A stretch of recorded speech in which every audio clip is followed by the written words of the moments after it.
Good afternoon, everybody. All audio and video checks are good from webinar. I'm now going into the background.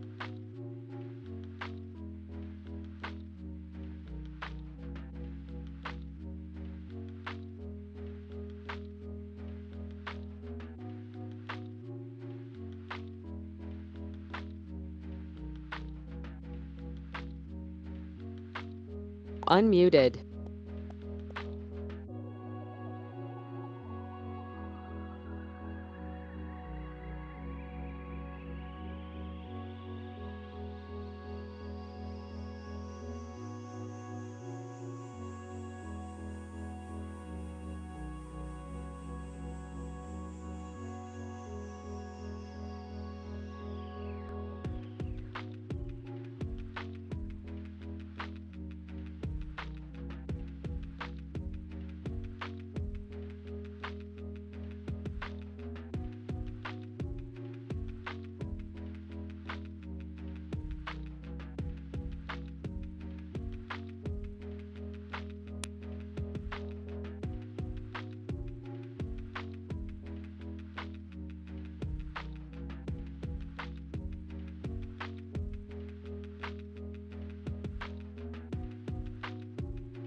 The broadcast is now starting. All attendees are in listen-only mode.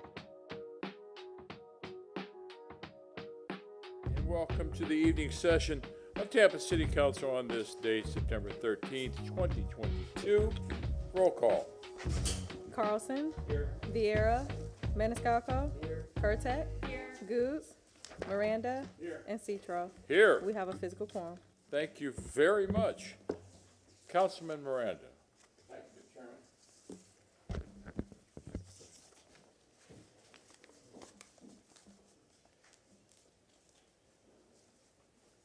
Honorable Chairman of Tampa City Council, honorable members of Tampa City Council. Once in a while, you have the opportunity to do something to recognize someone who has been a stalwart, somebody who you can always have counted on when he was elected, and he's been a wonderful asset to the city of Tampa. And that gentleman is Tom Van. And he's here today and for his commendation that this council so rightly approved. And it's my pleasure to read this commendation. The city of Tampa is honored to present the commendation to Tom Van in recognition for his decade of services and the Tampa City Council as citizens of all the city of Tampa that he's helped. Tom has served chairman for his last 2 terms on council and was a stabilizing force in his career. His history includes being a United States Army veteran, serving on the Tampa Bay Regional Planning Council for 9 years, the founder of Tom Van Insurance Company, and served as president of the Tampa Life Underwriters Association. He also worked as a realtor for Century 21 and a member of the Florida Blood Services and the City of Tampa's Salvation Army Advisory Board. He's been a Mason for more than 40 years. In 2001, he received a 33rd degree at the Lake Worth Scottish Rite Masonic Center. Tom worked for the Hillsborough County Commission, Brian Blair, and established the nation's first senior zone on Fletcher Avenue in front of John Knox Village. In 2007, he became the president of John Knox Residents Association. Tom Van is awesome, but the day in bitterness because Tom is leaving Florida and moving to Knoxville, Tennessee to be with his family, not to mention they got a great football team. He will be sorely missed, and it's my honor to make this presentation to Tom Van. But aside from that, I knew Tom Van when he was a racquetball player. And I mean, just not a common racquetball player. At age 56, if I recall, Harbor Island had a pretty good people, guys, and so forth and all that could really play racquetball. And at 56, I hate to tell you, there were no contests to Tom Van. He was the champion, and he won many, many tournaments. He was an excellent racquetball player, but beside all that, he had one thing, that's a big heart. He always was willing to stand up for what he believed in, always willing to go the extra step to help somebody in need. And, believe it or not, there was a mayor that should be gratifying to Tom Van, because Tom Van, in those days, was a deciding vote of who the chairman was going to be of that council. And it was by a 4-3 vote that Sandy Freeman became the chairman. And Tom Van was the fourth vote. Or you can say he was the second or the first or the third. But it was really the inspiring individual that saw something in Miss Freeman. And thereafter, the man who became governor of the state of Florida, Bob Martinez, resigned to run for governor. And therefore, Sandy Freeman became the mayor. So Tom Van is at least 25%. But I know it's more than that, because he was stalwart and he saw something that a lot of people wanted, and he did the right thing. And Tom, we want to be grateful for you for that. Along with that, he never had a city button. So this is the last button that I have. Well, it's not really true, the last button that I have on this coat. But I'm going to hand it to Tom Van. And with Tom Van, to his right, is Terry Geiger. Terry was his aide, and also the aide to Eddie Caballero, if I remember way back. And she did an outstanding job. So she's here to signify the opportunity that we have to be with Tom Van, not for the last time, but for the last seconds of his life that he's going to be here with us, because he's moving to Knoxville, Tennessee. That's right. And I hope you're not going to be You want to say it? a volunteer. No. I hope you never forget the Florida Gators and Seminoles and the Miami Hurricanes and so forth. But Tom, it's my pleasure to present you with this commendation. But before I give him the commendation, I think our Honorable E.J. Salsinas, who has a history, if I start on E.J., it'd be midnight in April by the time I finish. So Mr. Salsinas, E.J. Salsinas, please say a few words on behalf of Tom Van, that they've known each other for 102 years. I commend you and the members of City Council for this extraordinary commendation that you're giving to Tom Van. I have been a public official in Hillsborough County for almost my career, and that is 59 years. And during those years, as the prosecuting attorney in federal court, and later as the Hillsborough prosecuting attorney and judge of the Court of Appeal, I always knew that Tom Van not only had a big heart, but he was totally dedicated to helping the city of Tampa. He was always helping people, never looking for something, always giving, always helping.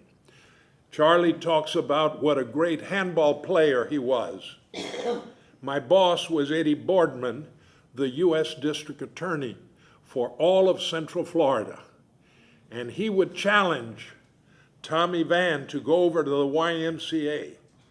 And Tommy Van always would destroy him. He would come back to the U.S. District Attorney's Office saying, Van beat me again. But not only did he beat Eddie Boardman, he would beat a former mayor of Tampa, Julian Lane, who was another great handball expert, always having to admit that Tommy Van was the real champ. Tommy Van started as a little boy picking strawberries. He would go to school off of the regular academic year because of the harvest of strawberries, and came from a poor family working for the railroad company. Actually, his home was a railroad home that his father, as an employee of the railroad company, at least had a family home to raise the family. So he would work from the age of 6, working in the fields there in Turkey Creek. We always thought that Tommy Van was the real mayor of Turkey Creek.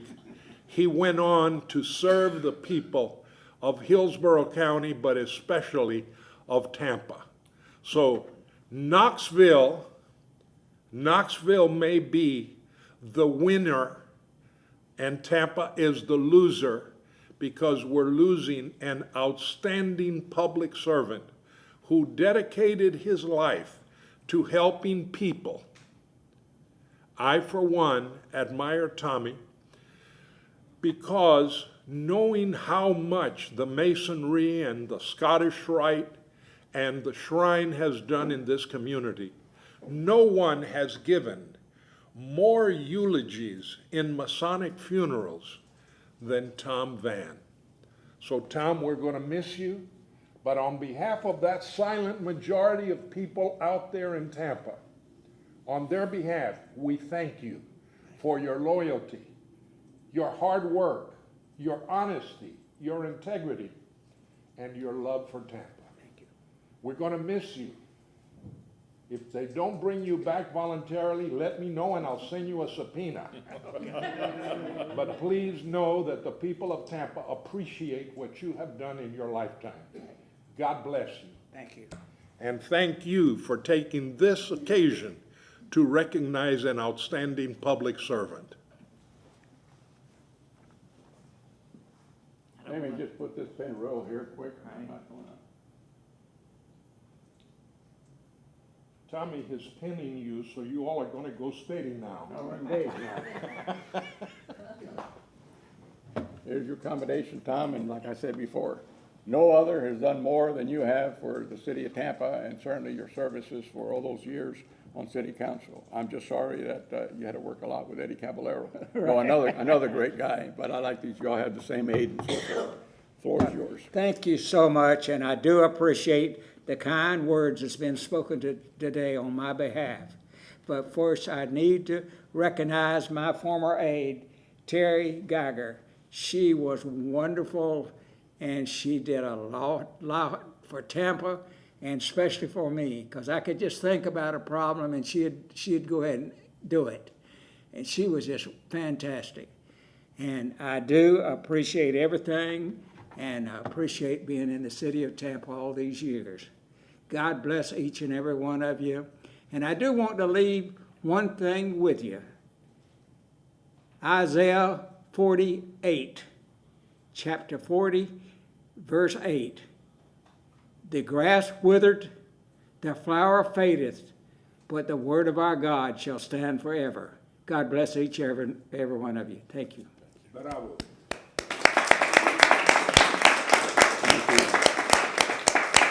With council's permission, can I take them up? We take a quick picture because this Please. man's done a lot for the city. Please. Okay. Come on up.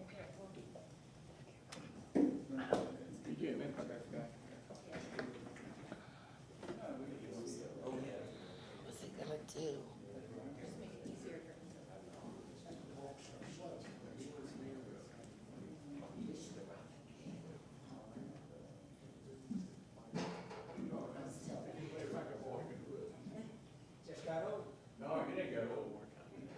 want committee tournaments?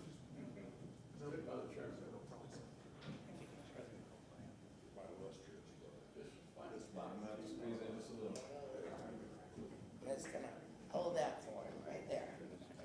My friend, he. Oh, great. Oh, great. 1, 2. All right. What else will come out?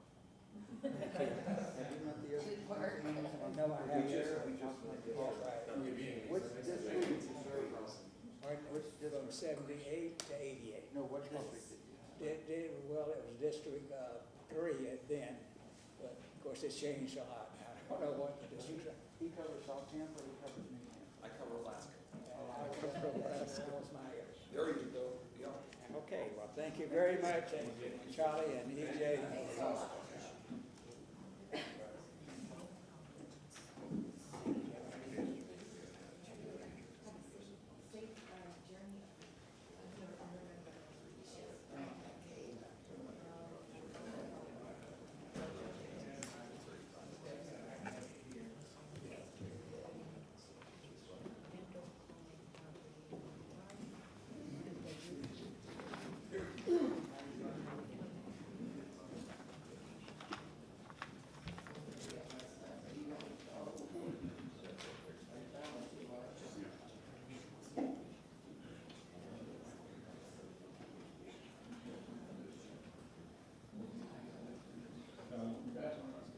Anybody would like to say anything to Mr. Van?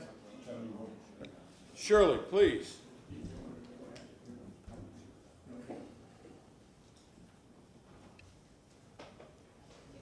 Let's go with Councilman Vieira.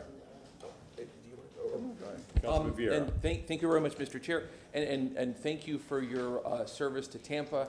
And Councilman Miranda, thank you for bringing this forward, and Judge Salcinas, thank you for bringing this forward as well, sir, and whatnot.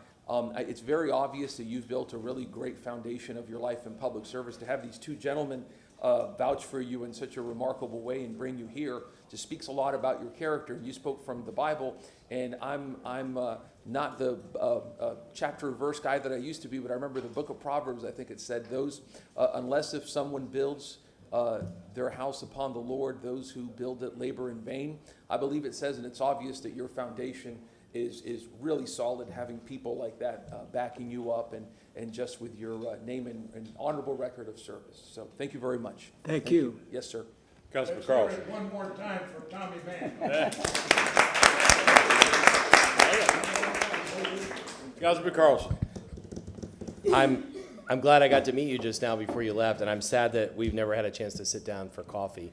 You were, as my colleague just said, you're introduced by two titans of Tampa history here, and it sounds like you have a lot of wisdom and experience. I hope that from Knoxville, you'll watch these meetings and call us and tell us what we're doing right or wrong. Okay, give us some advice. Thank you very much. But have a great time in Knoxville and a well-deserved break with your family. Thank each and every one of you. Thank you very Councilman much. Maniscalco. Thank you very much, Councilman Van, for your many, many years of service to this community. We'll certainly miss you. Councilman Miranda said it all, and I know he did work with you for a time there and service here on the board, and everything that Judge Salcinas mentioned as well. You know, you're one of the special people that makes Tampa the great city that it is, and you've dedicated your life in giving back and serving, and we greatly, greatly appreciate it, and the city will miss you. Congratulations, and thank you, sir. Thank you. Councilwoman Hurtak. Just want to reiterate the thank you for all the things that you've done for Tampa and throughout your personal community.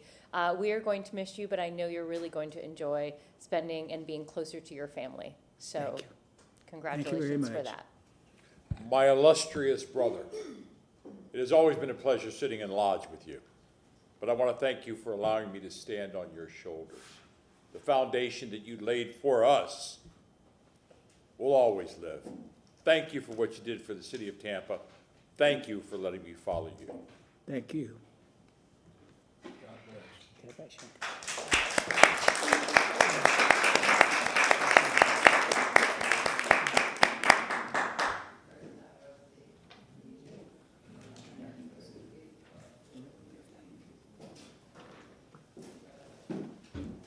Move to open the public hearing.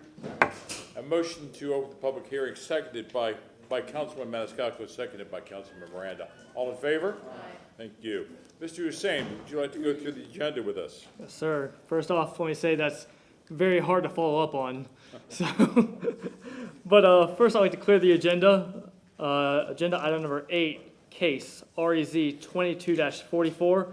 This is a missed notice and cannot be heard. Can you please remove this from the agenda? Item number 8, RZ 22-44. Motion to remove agenda item number REZ 22-44 by Councilman Maniscalco, seconded by Councilman Miranda. All in favor? Aye. That's all I need to clear. Thank you. Thank you. First case we'll be hearing, agenda item number 2, file number SU 2-22-08. Thank you so much. Zain Hussein, Development Coordination. Agenda item number 2, case SU 2-22-08. This is being requested for a special use 2 for a dental clinic at the property located 3911 North Boulevard Street. I'll now pass it along to our Planning Commission.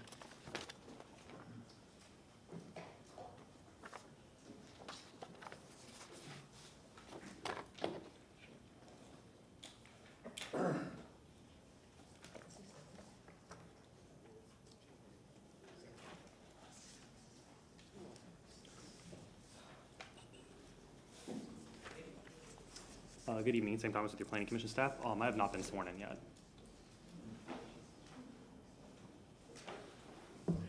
Okay, thank you very much. Anyone who is going to be giving evidence in any of these proceedings this evening, would you please rise to be sworn in? Please raise your right hand. Do you swear or affirm that the testimony that you're about to give is the truth and nothing but the truth? I do. Thank you. Good evening, St. Thomas with your Planning Commission staff. The subject site is located in the Central Tampa Planning District and the Tampa Heights Urban Village and the Tampa Heights neighborhood. The closest transit stop is approximately 360 feet north of the subject site, and the closest recreational facility, Calvin Taylor Park, is approximately 300 feet southeast of the site. Additionally, the site is within a level C evacuation zone. Here's an aerial map of the subject site. The surrounding area is largely single-family detached homes. To the north along MLK Boulevard are some commercial uses. And then to the south of the subject site is another residential office, and across from the site is a residential office as well. And you can see Calvin Taylor Park to the south there.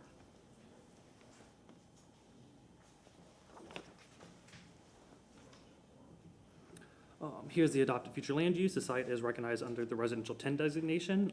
This designation provides for low-density neighborhood uses, including single-family detached housing and limited townhomes. Neighborhood serving commercial uses can be considered if they're consistent with locational criteria.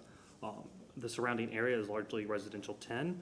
As you move north to the MLK Boulevard corridor, there's some community mixed use 35. And then to the southeast, the green is the public semi-public for Calvin Taylor Park. The applicant is requesting a special use 2 to allow for dental offices in an existing 2005 square foot building and a new 4,800 square foot building. Overall, the request proposes 6,805 square feet of dental office uses at a 0.25 FAR. The proposed FAR is below the 0.35 FAR allowed under the residential 10 designation. A dental office may be considered in the residential 10 future land use designation if the subject site meets locational criteria. Since the subject site is currently zoned residential office, the subject site meets locational criteria per the comprehensive plan. The proposed dental office has compatible uses directly north and south along North Boulevard. The applicant is providing pedestrian access from North Boulevard to the front doors of both dental offices, ensuring consistency with the comprehensive plan as it relates to pedestrian safety. Overall, the proposal is compatible with the surrounding neighborhood and will not create any negative impacts to the adjacent uses. This concludes my presentation, and I'm available for questions. Any questions? Thank you. Zain Hussein, Development Coordination. Before you is a staff report that has the addition of section 27-132. This is for the medical office criteria. I believe it's on page 4. SU 2-2208.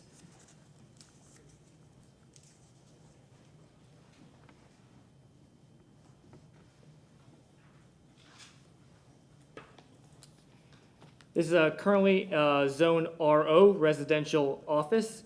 Proposed is for a dental clinic. I'll go ahead and show the overhead view.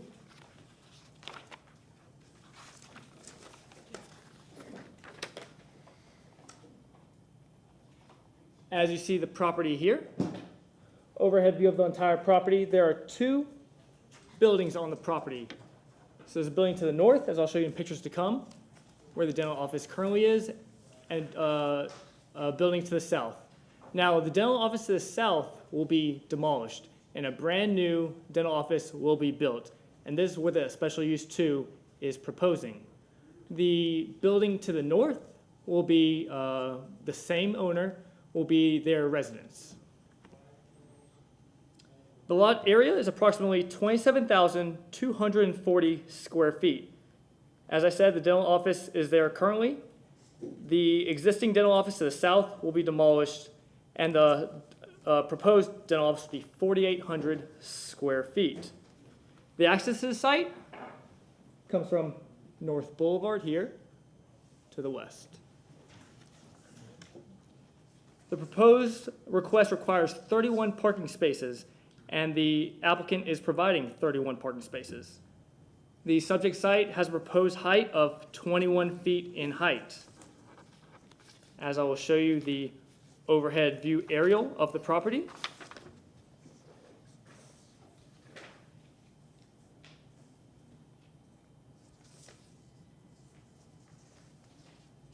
As you see the site here, circled in red. The property to the north is currently vacant. This property is zoned PD. The properties to the west are residential, single-family, and office uses. They're zoned RS60 and PD. The properties to the east are residential, single-family uses, and they're zoned RS50. And the properties to the south is an office use that is zoned PD.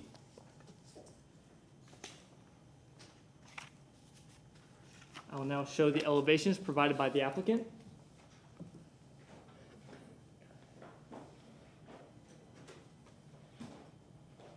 I see the front elevation to the north.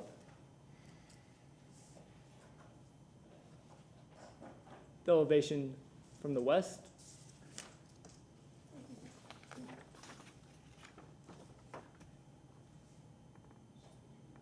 The elevation from the south.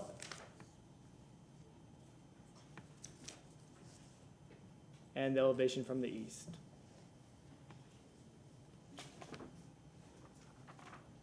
As I went out to the site and took pictures, I'll show you what I saw.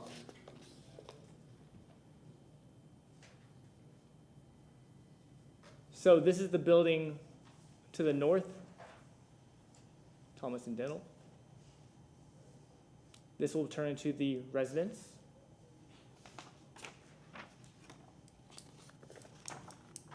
Another view of the Thomas and Dental, and you see the parking to the back.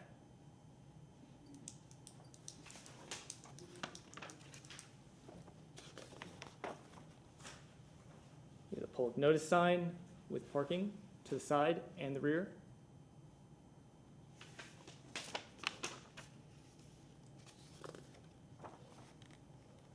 If you look to the south, you'll have those offices as we spoke of.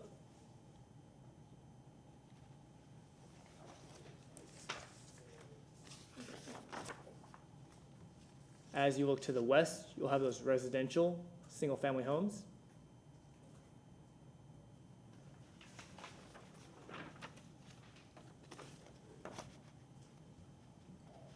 As you look to the northwest, you'll have commercial, you'll have a Citgo, and other commercial establishments.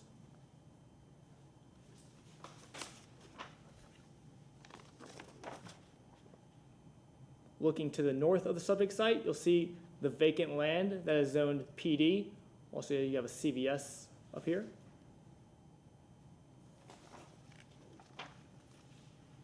And this is the building to the south, still a part of the parcel, which will be demolished, and the new dental clinic of 4,800 square feet will be proposed there.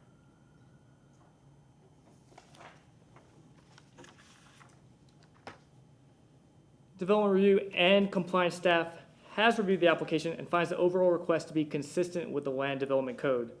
Should it be the pleasure of City Council to approve the application, the applicant must provide modifications to the site plan between first and second reading as per the revision sheet. I'm here for any questions. Any questions for staff? Petitioner?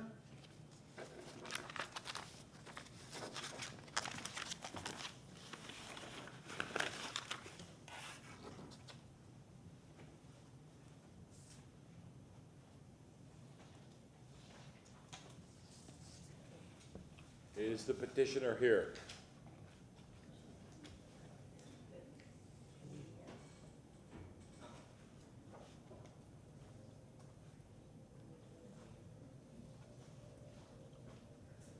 Good evening. I'm Gary Boucher, Ozona Engineering, 1095 Indiana Avenue in Palm Harbor. Engineer and representative of the owner, Angela Tomlinson, the doctor. If you have any questions, I'm here to try to answer them. Any questions for the petitioner? None. I just have one. This is an existing business with this just going to be a demolition of one building and a building of another building for the same purpose of Yes, a the new dentistry. and improved larger building. All the dental operations will be conducted in the new building. There's one existing building that will be used as the doctor's personal space and residence. Thank you. Is there anyone in the audience who wishes to speak to this? Seeing none, do we have anybody online? Move to close. A motion to close by Councilman Miranda, seconded by Councilman Maniscalco. All in favor? Aye. Thank you very much. Councilman Carlson. Sure, thank you. I'd like to move item number 2, file number SU2-22-08, ordinance being presented for first reading consideration, ordinance approving a special use permit SU2, approving a dental clinic in a RO residential office zoning district in the general vicinity of 3911 North Boulevard in the city of Tampa, Florida, and as more particularly described in section 1 hereby providing an effective date. And I'd like to state some findings of fact. The proposed use may be considered in the residential 10 future land use designation since the site has already met required location criteria. It's an expansion of existing building. The dental office will redevelop an existing building, and the application does not seek any waivers. Based on those facts, I find that the proposed use is compatible with contiguous and surrounding property and will not establish a precedent or encourage incompatible uses in the surrounding area. And the special uses allowed for consideration in the RO zoning district exceeds minimum lot size requirement of 10,000 feet in area and does not seek a reduction of parking. And that will include the revisions between first and second reading. Including the revision sheets between first and second reading. Thank you very much. We have a motion made by Councilman Carlson, seconded by Councilman Vieira. Is our, we don't have anybody, is our push button working? Roll call vote, please. Maniscalco? Yes. Miranda? Yes. Hurtak? Yes. Carlson? Yes. Goods? Vieira? Yes. And Citro. Yes. Motion carried unanimously with Goods being absent. Second reading and adoption will be held on November 3rd, 2022 at 9:30 a.m. Thank you. Agenda item number 3, file number SU2 22-10. Thanks so much. Zane Hussein, Development Coordination. Agenda item number 3, case SU2 22-10 is requesting a special use 2 for a place of religious assembly at the location 3402 Henderson Boulevard. I'll now pass along to our Planning Commission.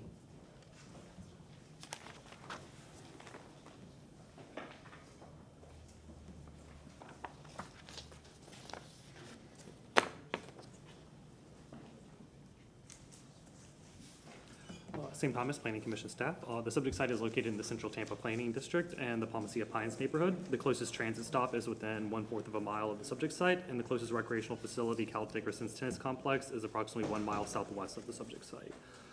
The site is within a level C evacuation zone. Here's an aerial map of the subject site. The surrounding area is a mixture of light commercial uses found along Henderson Boulevard, and then a mixture of multifamily units and single-family attached units. To the north along West Azeel Street, there are some single-family detached uses. Here's a map of the adopted future land use. The subject site is recognized under the Community Mixed Use 35 designation, and the Residential 35 future land use designation. The Residential 35 designation provides for medium intensity and residential neighborhood uses, including multifamily and single-family attached uses, and is allowed limited neighborhood serving commercial uses. The primary purpose of the Community Mixed Use 35 future land use is to allow for general neighborhood serving commercial services, office, and residential uses. The surrounding area is largely made up of Residential 35, Community Mixed Use 35, and Residential 20 and Residential 10. You can see the Community Mixed Use 35 along Henderson Boulevard. This lighter color here is the Residential 10. The brown color is the Residential 20, and then this dark brownish maroon color is the Residential 35. The applicant is requesting a special use 2 to allow the expansion of a place of religious assembly in an existing 7,200 square foot building. The place of a religious assembly is comprised of 2 buildings on 2 parcels. Through this request, the building to the south will be expanded by 1,540 square feet, and no changes are proposed to the northern structure. The request proposes a total of 8,745 square feet of place of religious assembly at a 0.465 FAR in the Residential 35 portion of the site. The proposed FAR is below the 0.6 FAR allowed under the Residential 35 designation. The applicant is providing pedestrian access from Henderson Boulevard to the front door of the building, ensuring consistency with the comprehensive plan policies related to pedestrian safety. In conclusion, the proposal is compatible with the surrounding neighborhood and will not create negative impacts on adjacent uses. And the proposal is consistent with the underlying future land uses, Residential 35 and Community Mixed Use 35. That concludes my presentation, and I'm available for questions. Any questions?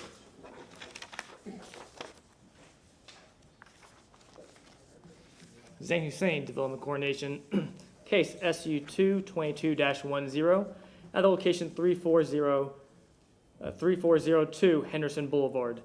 The current zoning is RM24, Residential Multifamily 24, and the proposed use is place of religious assembly. The applicant is requesting 3 waivers. First waiver is to reduce the required north yard setback from 40 feet to 19.2 feet, south yard from 40 feet to 31.6 feet, and east yard from 40 feet to 38.2 feet. Second waiver is to allow access to a local street where you have South Glen Avenue and West Horatio Street.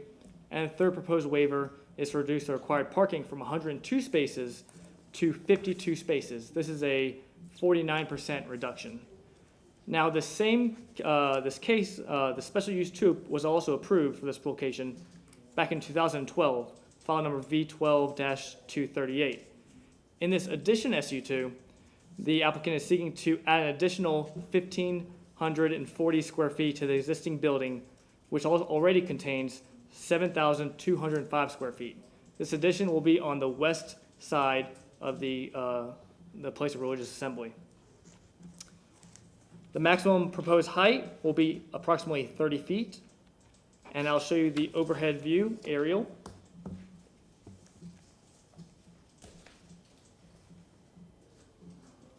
You see the overhead view aerial of the site. Surrounding the site to the north and to the west, you'll have commercial. To the south and to the east, you'll have residential and commercial.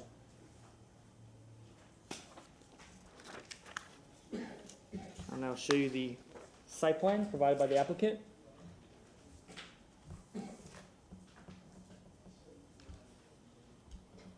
As you see the proposed site, the proposed addition, right here, to the place of religious assembly that's already there.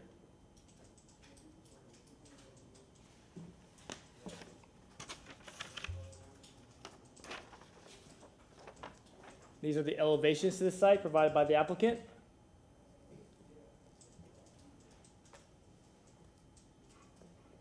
The existing elevation from the south and the west. The existing elevation from the west. The existing elevation from the east and south. The existing elevation from the north and the west corner. the existing elevation from the east and north corner, the elevation from the existing south. Now the proposed elevations. If you see the elevation from the west elevation here, the elevation from the north and the west, and the elevation from the south and the west. As I went out to the site and took pictures, this is the subject site as is. You see the structure and where the proposed structure will be.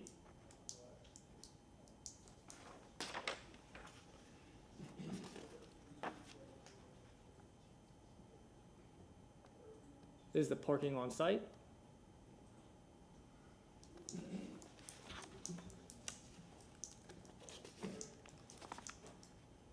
The elevation to the north, you have Henderson here, and you have commercial up and down Henderson. You also have a sign of the site here.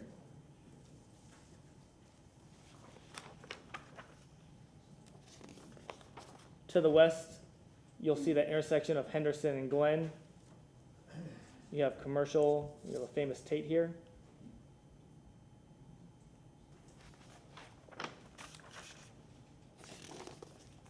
Also to the west, you'll have a strip, Palmacia Plaza, of commercial and restaurants.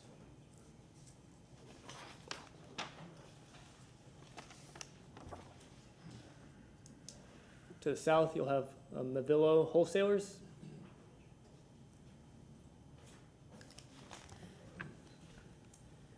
And also to the south and to the east, you'll have residential.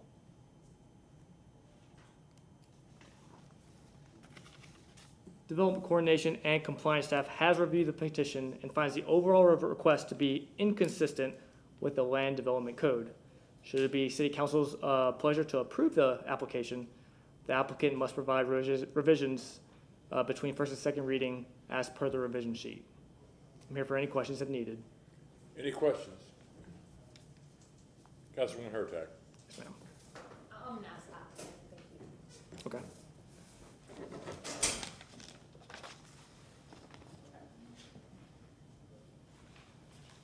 Applicant?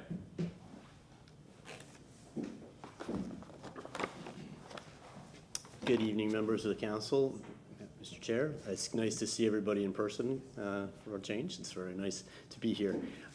We have I'm Adam Fritz with Outside In Architecture, and what we're trying to do is get a church to be a church.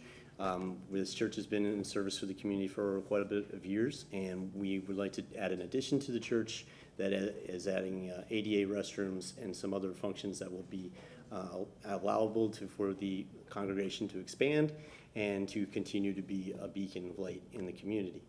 We're really excited about this addition, and we want to, and we're here to answer any of the questions you have. The addition is a small percentage of what we're overall asking for, and we have gone through this process back in 2012, as was alluded to by staff. It was a different addition on a different part of the property, about the same size addition, and during that time, between now and between 2012 and now, the needs of the church have slightly changed, and this is a different direction they want to go. So we're here and available to answer any questions that you may have. Thank you. Councilwoman Hurtak. So my question then is, it basically looks like you're adding a foyer and maybe some office area, so that the parking request, the waiver, won't really impact, because you're not really adding more space for people to come. You're not touching the parking lot. You're just adding the foyer, correct? We are adding a foyer, but the foyer, I have a floor plan here I can show you.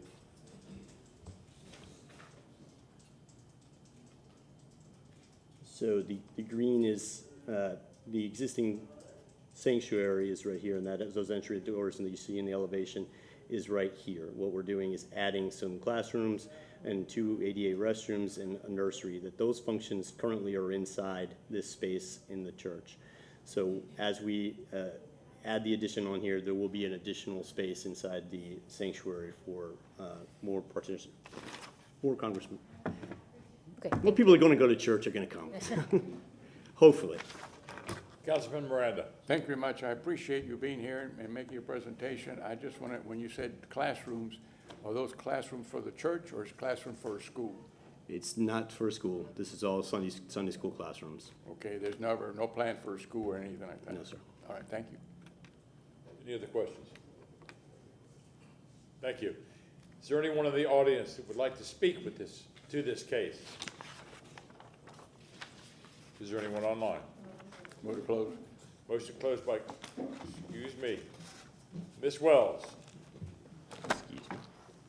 Thank you. Kate Wells for the record. I just want to take a moment. I always provide council with standard forms of motion for your consideration. I wanted to point out that for this item, the special use criteria is incorrect. So whether this goes for an approval or denial, I just wanted to point that out. As Zane mentioned, the special use criteria for this use, there's a 20,000 square foot minimum area, which they meet. And the zoning district is RM24. So I just wanted to point out those discrepancies in the document before you. Thank you. Thank you. Motion closed by Councilman Maniscalco, seconded by Councilman Vieira. All in favor? Councilman Vieira. Yes, sir. I move an ordinance being presented for first reading consideration, an ordinance approving a special use permit SU2, approving a place of religious assembly in an RM24 residential multifamily zoning district in the general vicinity of 3402 Henderson Boulevard in the city of Tampa, Florida, as more particularly described in section 1 hereof, providing an effective date. Now, see these here. As findings of fact based upon competent substantial evidence found in staff reports, applicant reports, testimony, etc., I have found the following. That there is compliance with applicable land use policies as noted in the Planning Commission staff report, that the special use criteria and waiver criteria to the extent so relevant are met, that the general standards of 27-129 are met. And is that sufficient? With revisions between first and Yes. second, With and second three, revision. including three waivers. Yes, sir. We have a motion made by Councilman Vieira, seconded by Councilman Maniscalco. Roll call vote. Miranda, Yes. Hurtak, Yes. Carlson, Yes. Goos, Vieira, Yes. Maniscalco, Yes. and Citro. Thank you. Yes. Motion carried unanimously with Goos being absent. Second reading and adoption will be held on November 3rd, 2022 at 9:30 a.m. Thank you very much. Agenda item number 4, file number REZ 22-08. 06. 06, you're correct. Thanks, sir. Zane Hussein, Development Coordination. This is a proposed rezoning at 407 East Palm Avenue. Proposed rezoning from RM24 to PD, residential, single-family, detached, and business professional office. I'll now pass along to our Planning Commission.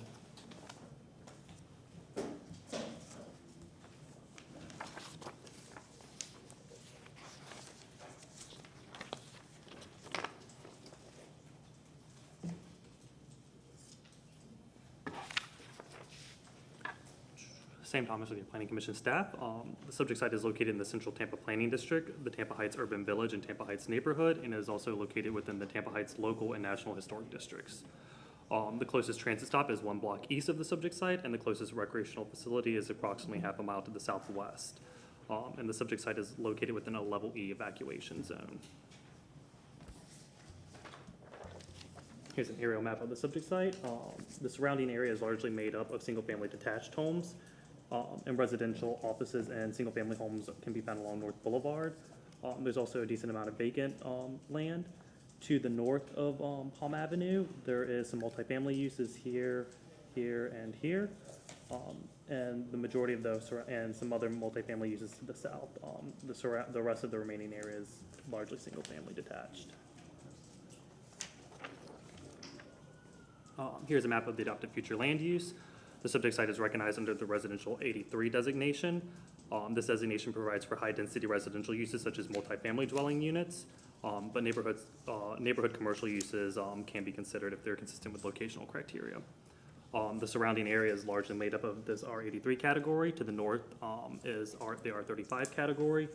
And then down here to the southeast is the UMU 60 category, and this is over kind of in the Central Park area. The applicant is proposing to rezone the site from residential multifamily 24 to planned development to permit 1,895 square feet of business professional office uses and 1,648 square feet of a single-family residential unit. The total proposed building square footage, which is not provided on the site plan, is 3,495 square feet. In an email on October 4th, the applicant confirmed the total proposed building square footage and agreed to revise the total building square footage on the site plan to reflect 3,495 square feet between first and second reading.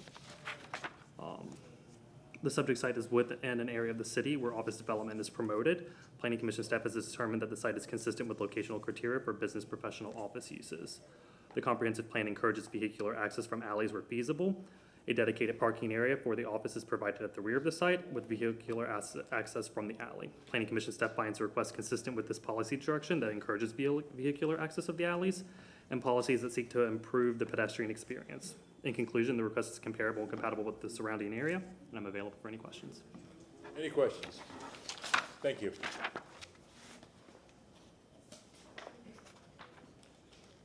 Thank you so much. Zane Hussein, Development Coordination. Before you now is a staff report that includes the ARC memo and findings. And the Architectural Review Committee, or Commission, reviewed this property at 407 East Palm Avenue on July 13th, 2022. The vote was for recommended approval, and the vote was 3 to 2 to 0 with the following considerations. And these were for 3 waivers. Now, the waivers, 2 of the waivers were no longer needed, so the applicant is just requesting 1 waiver. And the waiver is to request or reduce the required use buffer from 15 feet with a 6-foot CMU wall to 4 feet with a 6-foot opaque vinyl fence along the east. I'll go ahead and share the aerial view of the property.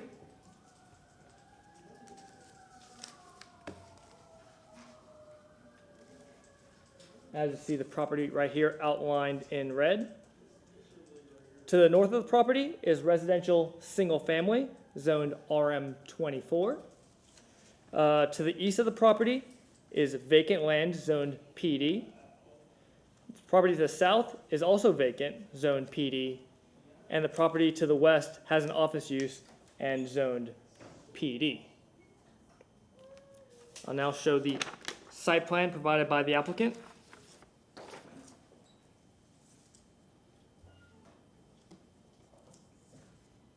Thank you, Kate.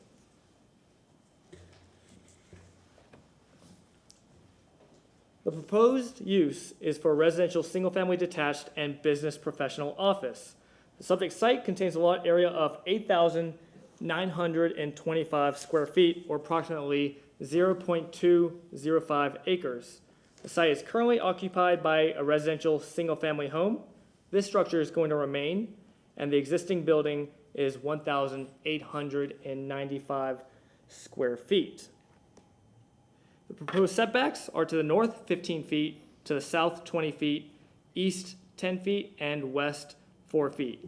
The proposed maximum building height will be at 35 feet tall. A total of 9 parking spaces are required and 9 are being provided by the applicant. Vehicular access to the site is provided on East Palm Avenue to the north. And there's an alleyway here to the south that also is providing vehicular access to the site. I'll now show the elevations provided by the applicant.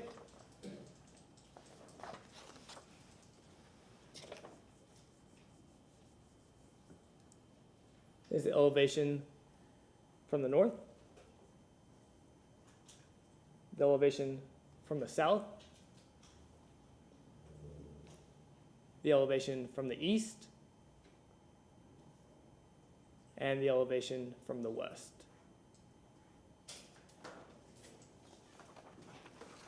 As I went out to the site myself and took pictures, I'll show you what I saw.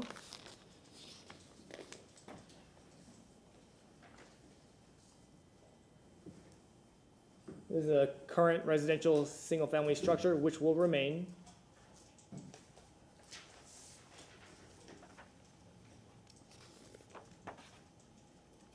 This is the vacant site that's zoned PD, and that is to the east. Also, in the rear, you'll have that addition.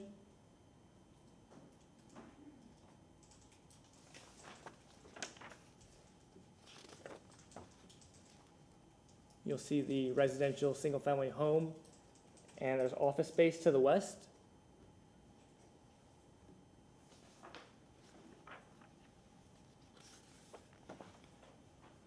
As you look along East Palm here, you'll have residential, office space, and commercial up and down the street.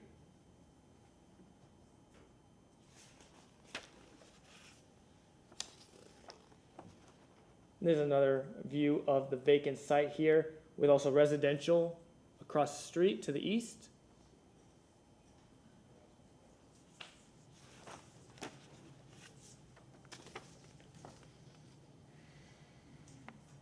This is to the north. You'll see more residential across the street.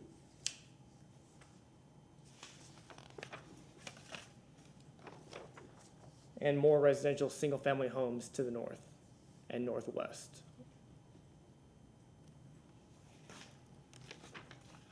Development Review and Compliance staff has reviewed the petition and finds the request to be consistent with the Land Development Code.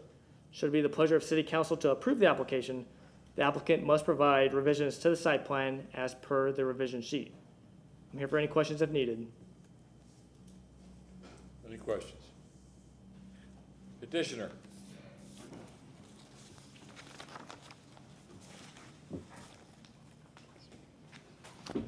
Council members, good evening. William Malloy, 325 South Boulevard, Tampa, Florida.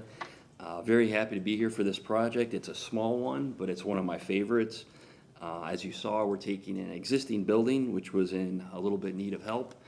We've done an extensive rehab, and then we're here for the PD approval, hopefully, to really just legitimatize the mixed use for the building, which would be residential upstairs and then professional office downstairs. I am happy to answer any questions about that, and thank you for your time. Councilman Maniscalco. What year was the structure built? Probably 100 years ago, if not more. 1922, per my client. And you're going to be restoring it and It's in meeting all progress. the Yes, standards sir. and everything? Very good. All right, thank you very much. Any other questions? Councilwoman Hurtak. I just want to say I appreciate the use now. I think we saw the last one as well, where we're taking space and making it a live and a workspace. So I applaud you for a unique new vision for maintaining the structure for hopefully another 100 years. Thank you. We hope to bring you more of these. Any other questions? Is there anyone in chambers that wishes to speak to this? I see none. Do we have anyone online? Second. Motion to close by Councilman Maniscalco, seconded by Councilman Miranda. All in favor? Aye. Councilman Maniscalco.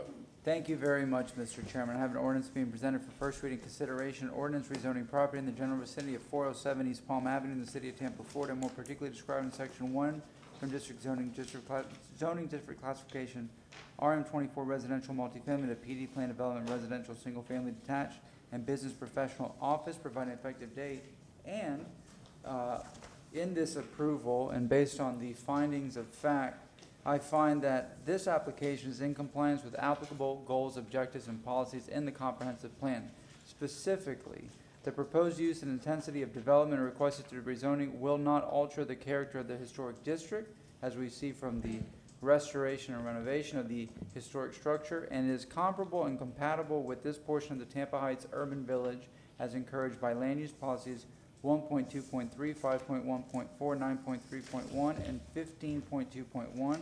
I also find that the site is consistent with the locational criteria for business professional office uses in accordance with land use policy. We see that on this street,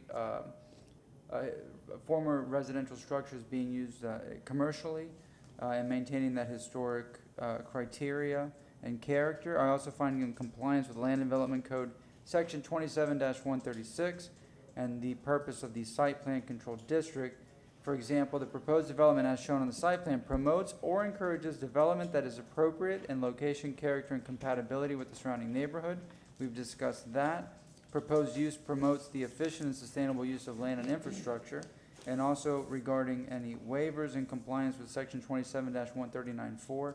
The design of the proposed development is unique and therefore in need of a waiver. And the waiver requested will not substantially interfere with or injure the rights of others whose property would be affected by the waivers, and that would be the completion of my motion. And with the revision between Second. first and second reading. Yes, sir, with the revisions between first and second reading. We have a motion made by Councilman Maniscalco, seconded by Councilman Miranda. Roll call vote. Yes. Carlson? Yes. Goos? Viera? Maniscalco? Yes. Miranda? Yes. And Citro. Yes. Motion carried unanimously with Goos being absent. Second reading and adoption will be held on November 3rd, 2022 at 9:30 a.m. Thank you very much. Agenda item number 5, file number REZ 22-29. Thank you so much. Zane Hussein, Development Coordination. This proposed rezoning at the location 304, 306, and 308 South McDill Avenue. Proposed rezoning from CG to PD, residential, single-family attached. I'll now pass along to our Planning Commission.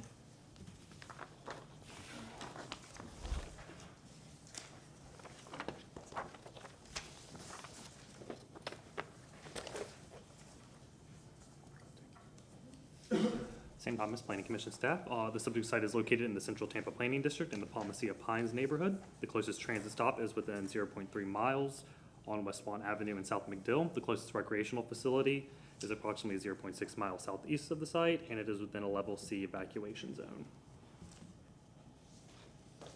Here's an aerial map of the subject site. The surrounding area is made up of commercial uses along South McDill Avenue, and then once you move away from South McDill Avenue to the east and the west, you have a mainly single-family neighborhood, which is made up of single-family attached and detached uses.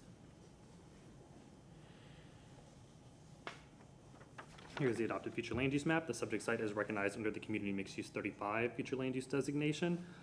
This designation is primarily for neighborhoods serving commercial, services, office, and residential uses.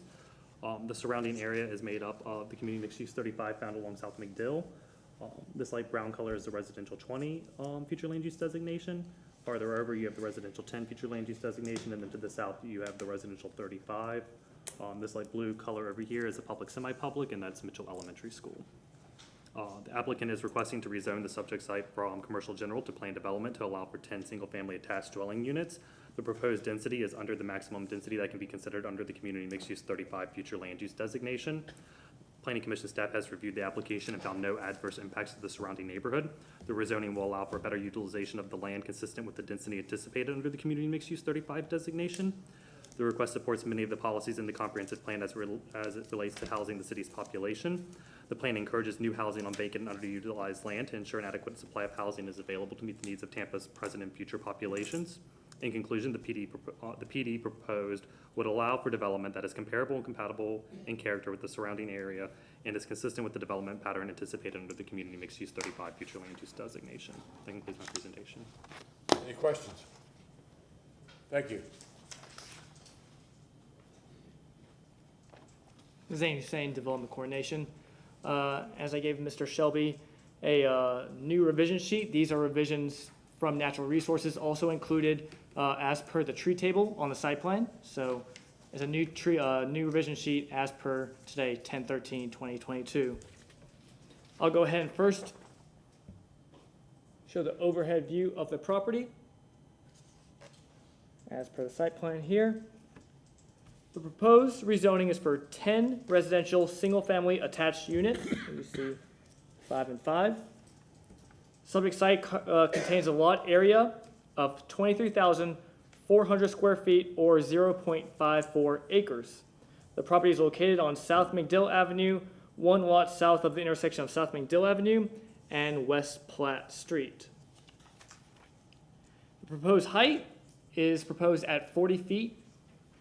A total of 23 parking spaces are required, and the applicant is providing 24 parking spaces. Vehicular access comes from the site from South McDill. And I'll show you the overhead aerial. You'll see the site right here outlined in red.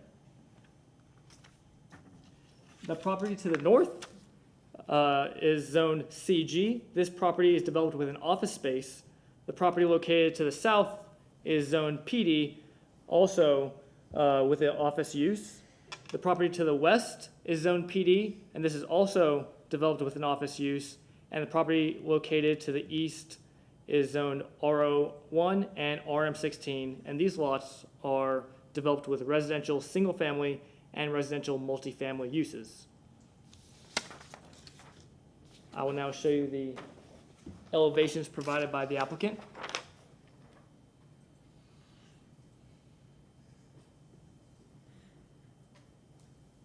As you see the elevation north and south.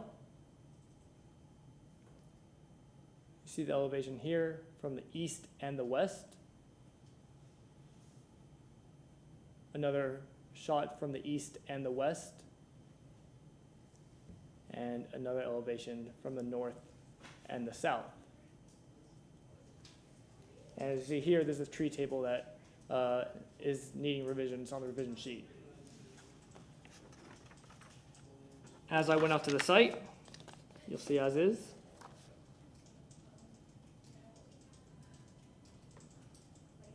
You'll see the subject site as is. The public notice sign was there. I did pick it up, so it is there. Vacant site.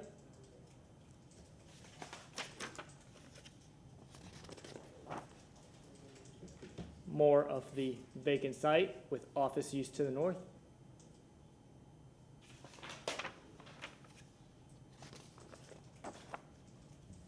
To the west, you have more offices.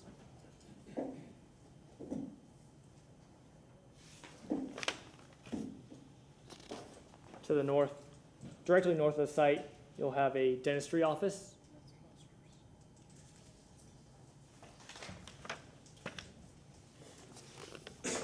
Directly south of the site, you'll have a dermatology office.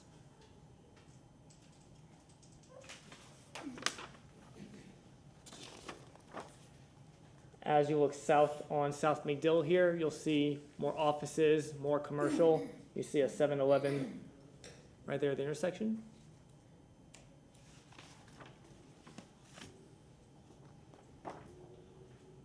And southwest of the site, you'll have another office space.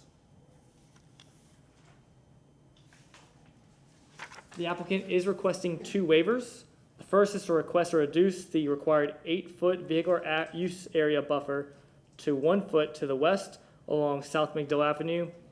And the second waiver is to request to allow front doors to face an internal drive. Now, Development Review and Compliance staff has reviewed the application and finds the overall request to be consistent with the Land Development Code.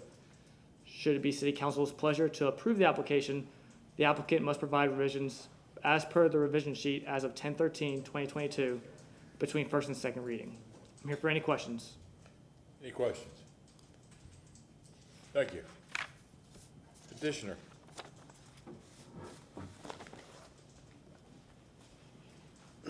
Good evening, Council. Steve Michelini representing the petitioner. You may recall that this was Dr. Castellano's medical ear, nose, and throat office for many, many years. It's zoned commercial CG, and the proposal is to convert that to townhouses. As the staff has pointed out, it's 23,400 square feet. By right, you could build 16 units. We're proposing to build 10 units, and the staff has found it to be consistent with the land use codes. The Planning Commission has as well regarding the city planning principles, mixed use corridor principles, land development and redevelopment principles, residential development regulations. It's been found to be consistent with the size, scale, and development with the surrounding properties.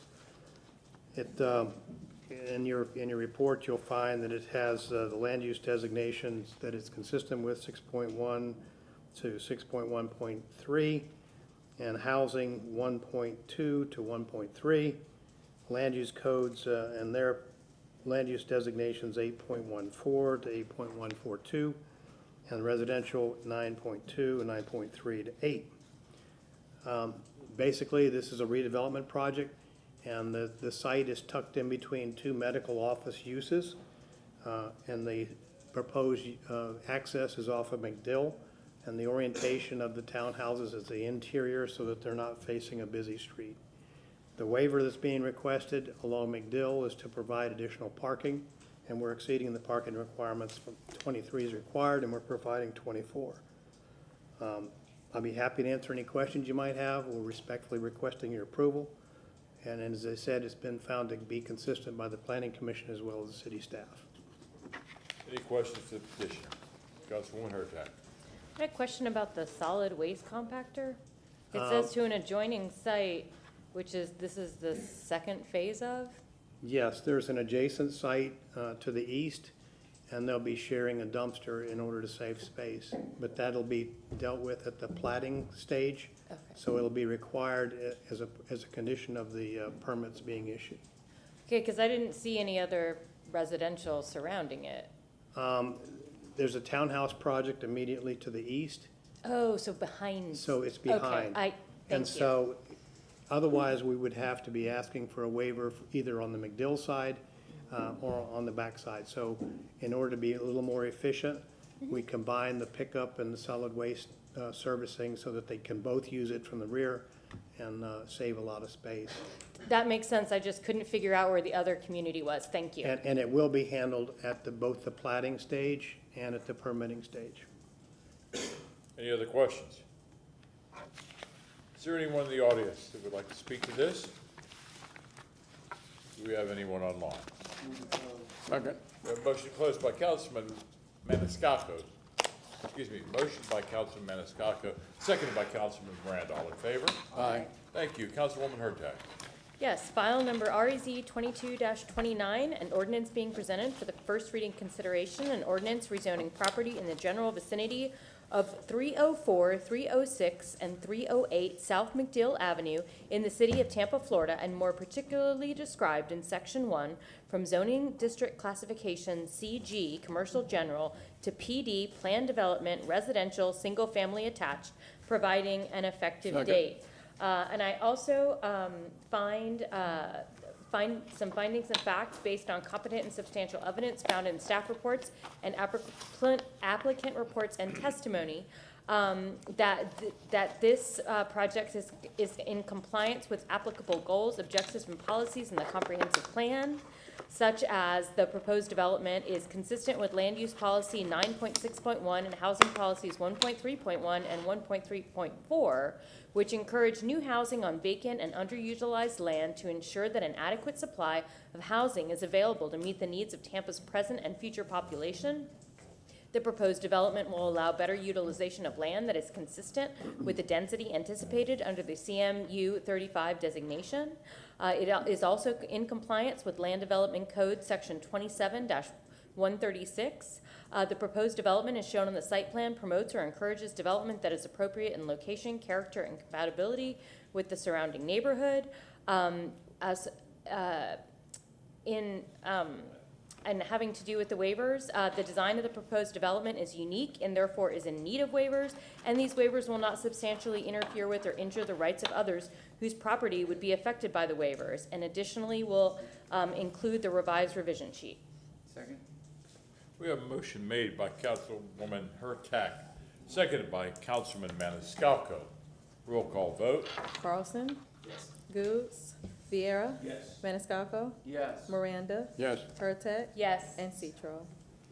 Yes. Motion carried unanimously with Goose being absent. Second reading and adoption will be held on November 3rd, 2022 at 9:30 a.m. Thank you, council. Agenda item number 6, file number REZ 22-31. Zane Hussein, Development Coordination. The proposed rezoning is at the location 4848 East Bush Boulevard and 9214 North Hialeah Road.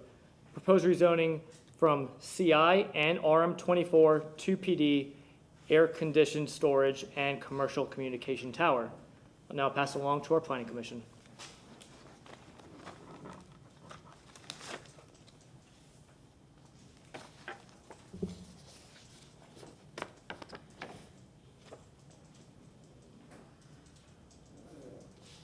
Afternoon, Sam Thomas with your Planning Commission staff. The subject site is located in the University Planning District in the Terrace Park neighborhood. The closest transit stop is adjacent to the subject site on East Bush Boulevard. The closest recreational facility is approximately 3/4 of a mile northeast of the site, and the site is not located within an evacuation zone. Here's an aerial of the subject site. The surrounding area is commercial in character, with a mix of some multifamily and single-family areas. The single-family areas are located to the north and to the south of East Bush Boulevard, and then you can see some of those multifamily uses to the, I believe that's west of the site. Here's the adopted future land use. The site is currently recognized under the Community Commercial 35 and Residential 35 designations. You can see it's kind of a pocket of the Community Commercial 35 right there. The rest of Bush Boulevard and the view right here is recognized under the Community Mixed Use 35 designation. This color here is the Residential 50 designation, and then to the north you can see some more of the Residential 35. Further north you get into the Residential 10, and then the same when you go south you have some more Residential 10, Residential 20, and then some additional Residential 35. The applicant is proposing to rezone the 1.09 acre site from commercial intensive to residential multifamily zoning districts to plan development to permit a 1,000 to 600 square foot storage facility and to accommodate an existing 400 square foot cell phone tower. The proposed self-storage facility is located on the portions of the site designated Community Commercial 35, and the PD proposes a 1.8 FAR on the Community Commercial designated portions, which is above the by right intensity anticipated in this category. The applicant has entered into a bonus agreement with the city to achieve this intentional intensity on the site. The applicant is requesting a waiver to remove the 6-foot masonry wall requirement and to reduce the required 15-foot use-to-use buffer to a 6-foot use-to-use buffer along the western boundary of the site.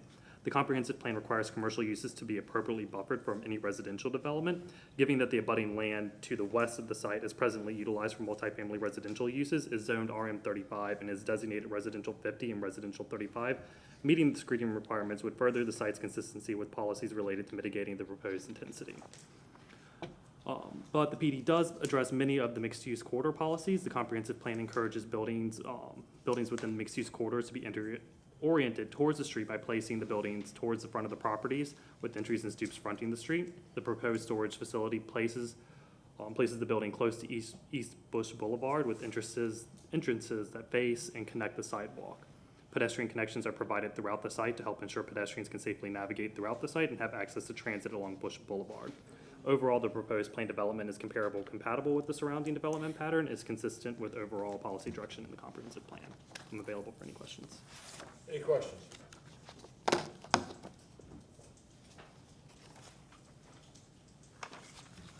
Zain Hussein, Development Coordination. I'll first go ahead and show the site plan provided by the applicant.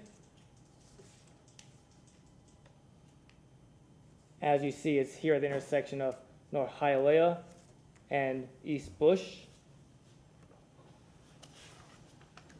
The proposed rezoning from RM24 and CI to PD air-conditioned storage and commercial communications tower. This is proposed.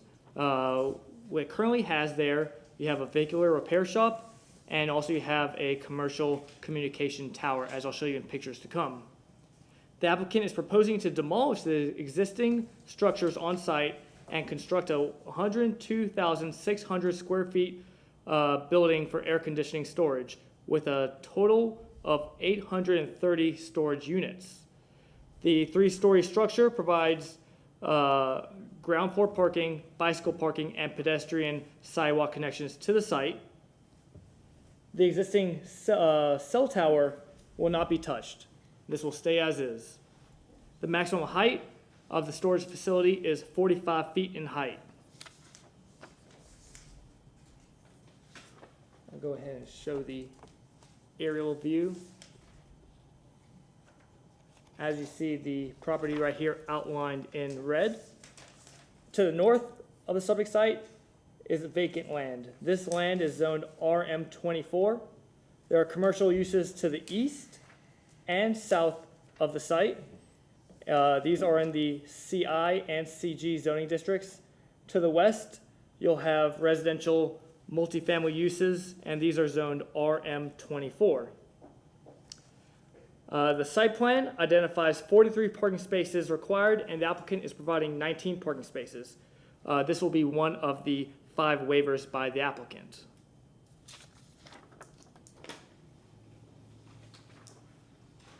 As I'll show you the elevations provided by the applicant.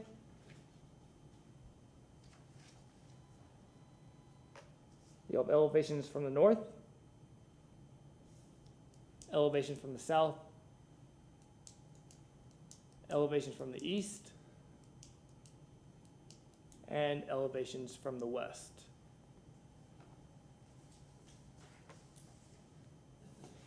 The applicant is providing or proposing 5 waivers. These waivers state to reduce the number of required parking spaces from that 43 spaces to 19.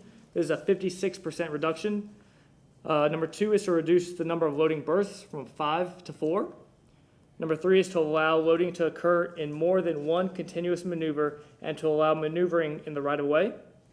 The 4th waiver proposed is to allow the placement of wall signage up to 100 square feet copy area on the western building facade, which is not adjacent to the street right-of-way. And the 5th and last waiver is proposed to reduce the use-to-use buffer from the required 15 feet with 6-foot masonry wall to 6 foot and no wall on the west. As I went out to the site,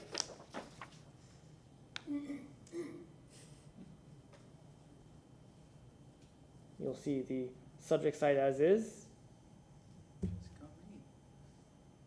This is the vehicular repair shop.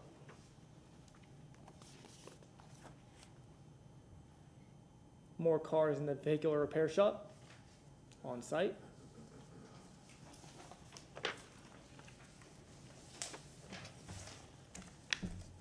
This is more of the site.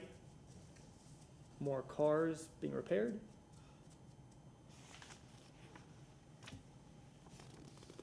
To the south of the site, across East Bush, you'll see you have commercial along the south and also residential behind that.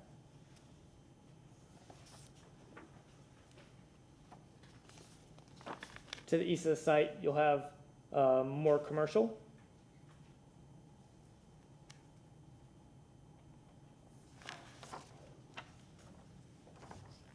And to the east of the site, you'll have Bush right here and Hialeah running north-south. You'll have more commercial down the street.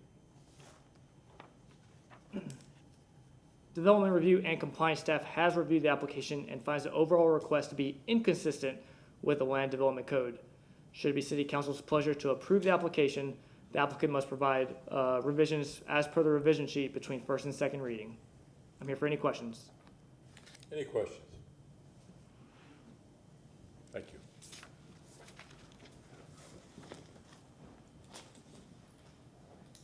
Thank you, Mr. Chair and Council. Jim Porter with Ackerman, 401 East Jackson Street, Tampa, here today representing the applicant.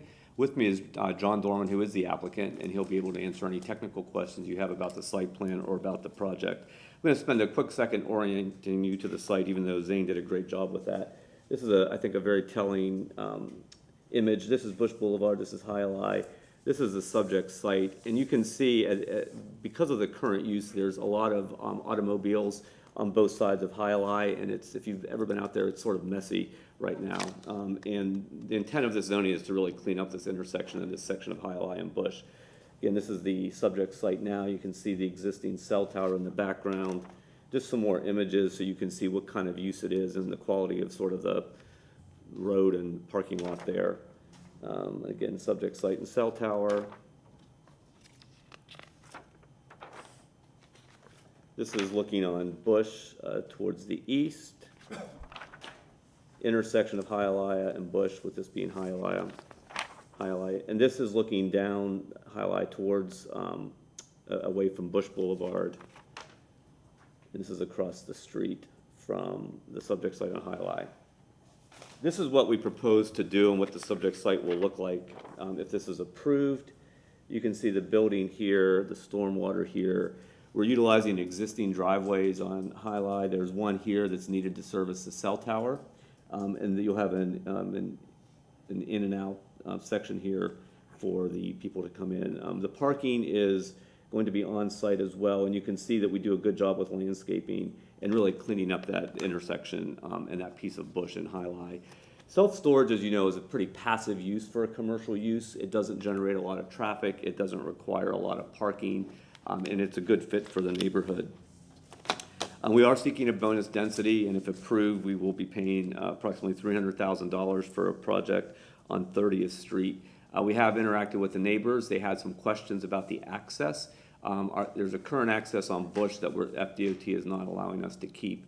So the access will be on High Lie, but we feel that it's going to be an improvement from what's there now because, again, the use itself doesn't generate a lot of traffic. This current use, it's filled with cars, and I think there are people coming in and out. So overall, we think it's a very positive improvement for it. And we're happy to answer any questions for you, but we respectfully ask for your approval.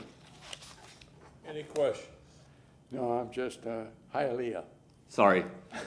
Thank you, Councilman. He read my mind. I read, I heard Sorry. and knew exactly what he was thinking. Sorry about that. No problem. Yes. I did play highlight, but it's a game. Got it. Any other questions? Motion to bring back highlight to Tampa. Yeah. Second. Is there anyone in the audience that wishes to speak to this? Seeing none, do we have anybody online? Thank you. Second. We have a motion closed by Councilman Maniscalco, seconded by Councilman Miranda. All in favor? Aye. Thank you. Councilman Miranda. Thank you, Mr. Chairman. File number 6, file number REZ 22-31. Ordinance being presented for first reading consideration. An ordinance rezoning property in the general vicinity of 4848 East Bush Boulevard and 9214 North Hialeah Road and the city of Tampa, Florida, more particularly described in section 1 from zoning districts classification CI, commercial intensive, and RM24, residential multifamily, to PD, planned development, air-conditioned storage, and commercial communication tower, providing an effective date. Second. The compliance and goals meet the proposed rezoning is consistent with the non-residential character and the surrounding areas which contain a mixed use of compliance and land use policies 1.2.3 and 15.2.1 and 15.2.3. The Land Development Code proposed development shows that the site plan promotes and encourages development that is appropriate in location, character, and compatibility with the surrounding neighborhood. Purpose for promotes the efficiency and sustainability use of land development and infrastructure. For the waivers, the design of proposed development is unique and therefore needs a waiver.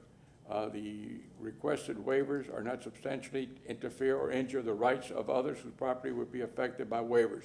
And as far as the parking of slots for automobiles, I have to agree that these commercial things that are for the people to come in and rent, they don't all show up at one time. They have units, and I've seen them all over the city, and it does work with much less parking because they're in and out. And that's where I'm at. Anything else that I should say? Between first and second reading, all the waivers that need to be done should be cleared by then. Second. We have a motion made by Councilman Miranda, seconded by Councilman Maniscalco. Roll call vote.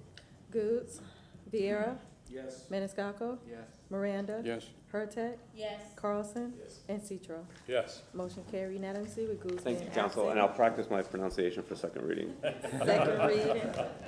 Second reading and adoption will be held on November 3rd, 2022 at 9:30 a.m. Thank you.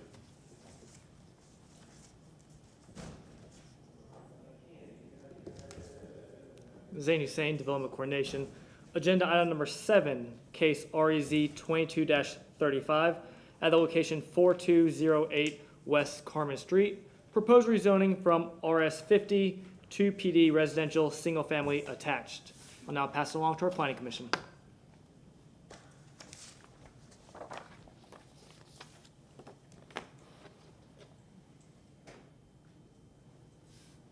St. Thomas with your Planning Commission staff. The subject site is located in the West Shore Planning District in the West Shore Palms neighborhood. The closest transit stop is 1/4 of a mile northeast of the site, and the closest recreational facility is approximately 1/4 of a mile south. The site is within a level C evacuation zone. Here's an aerial map of the subject site. As you can see, the surrounding area is largely made up of multifamily attached units. with a little bit of single-family detached units. Once you move to the east of Lois Avenue, it transitions into more of a single-family detached neighborhood, and then to the north is Interstate 275. Here's a map of the adopted future land use. You can see the site is recognized under the residential 20. There are some pockets of residential 35 to the south, and then on the other side of Lois Avenue is the residential 10, which is why you see more of the single-family detached homes over there. And then to the north, on the other side of 275, is the regional mixed-use 100 future land use designation. The applicant is proposing to rezone 0.24 acres from residential single-family 50 to planned development to allow for 4 single-family attached dwelling units. Planning Commission staff has reviewed the application and found no adverse impacts to the surrounding neighborhood. This portion of West Carmen Street between North Lois Avenue and North Hubbard Avenue has an average density of 16.7 units per acre. The existing block density is below the density anticipated under the residential 20 future land use designation. The plan amendment proposes 16 units per acre, which is below the existing block density and the density anticipated under the residential 20 future land use designation. The proposed rezoning will provide for infill development and new housing on underutilized land that is in proximate location to transit and employment opportunities. The proposed rezoning will further the policy direction of the comprehensive plan and provide compatible infill development within an area planned for a mixture of residential housing types and would not alter the physical development pattern of this portion of the West Shore Palms neighborhood. That concludes my presentation. I'm available for questions. Any questions? Thank you. Zane Hussein. I'll go ahead and first share the site plan provided by the applicant.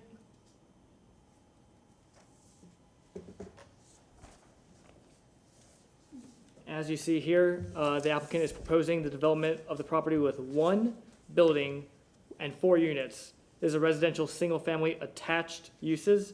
The subject site contains a lot area of 10,306 square feet, or 0.24 acres. It is located west of the intersection of West Carmen Street and North Lois Avenue. It is south of 275, as I'll show you in the aerial view to come. The subject property is developed currently with a single-family detached dwelling unit. The proposed height by the applicant is 40 feet in height. A total of 9 parking spaces are required and 9 spaces are being provided. Vehicular ingress, egress is provided on West Carmen Street. I'll now show the aerial view of the property.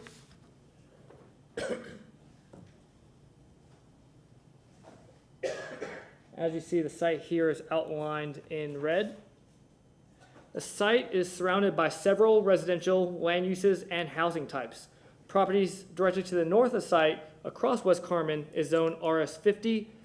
These are developed with a stormwater retention pond and also Interstate 275, right here. There's a retention pond. Property immediately east and west of the site is zoned RM18, and these properties are developed with residential single-family attached uses. The properties south of the subject site are zoned RS50, and these are developed with residential single-family uses. I'll now show the elevations provided by the applicant.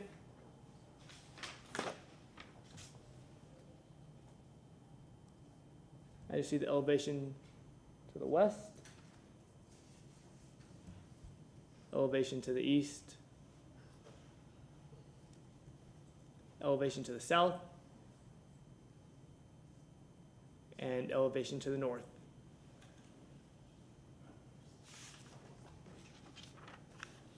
As I went out to the site and took pictures, I'll show you what I saw.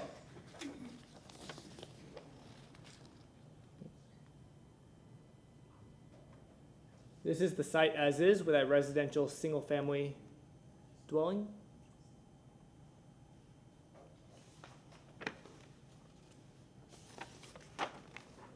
To the north of the site, we'll have that retention pond right here, and you'll have 275 also to the north of the site.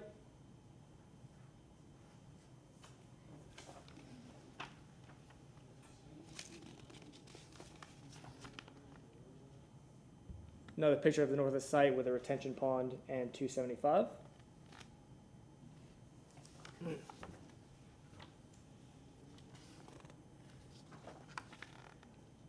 To the east of the site, you'll see those residential structures.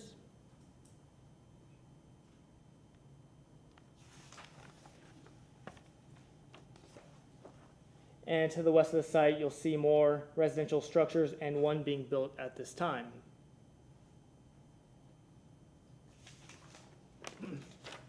Development Review and Compliance staff has reviewed the application and finds the overall request to be consistent with the Land Development Code.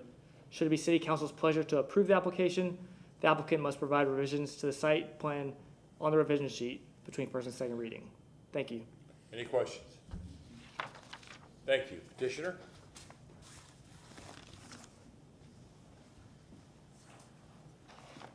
Good evening, Council. Steve Michelini representing the petitioner. I think that Zane has outlined and shown you what a beautiful view there is to the north with the interstate and the retention pond. This is a compatible infill project, which is surrounded on both the east and the west by other multifamily townhouse-style developments. It is below the density that's allowed for this land use designation. It is also designated as one of the redevelopment areas that's supposed to be a transition between that heavy commercial corridor of the interstate, the potential of a transit corridor on Lois, and the single-family houses to the south of here. Also to a little bit to the east. It's designated as a R20 designated area, and we're proposing to develop it at 16 units to the acre, which is less than what would be allowed. The Planning Commission and the city staff have found it to be compatible, and there is a number of policies that are outlined in your staff report, which indicate that it is compatible with the infill and underutilized properties. It's compatible with the housing element that's also contained in your report. And it's designed to provide additional housing that otherwise would remain vacant. It's a great area in terms of being transitional between the Interstate 75 or 275 and all of those areas to the south and to the east. I'll be happy to answer any questions you might have. There are 9 parking spaces required, and as you know, parking tends to be a little touchy when it comes to residential properties, and we're providing 9 spaces as per the code. I'll be happy to answer any questions that you have. I respectfully request your approval. Councilwoman Hurtak. I had a question about the site plan and the elevations. They do not seem to match. The site plan showed front entrance off of the main street, and the elevations do not show that. Well, it doesn't face the street. It's a side-loaded project. Maybe they, you have that? The first one that looks at 275 Right. looked had a door on the side with a sidewalk. I really liked that. I thought, wow, you know, that makes a lot of sense. Well, yeah, but I didn't see that on the elevation. I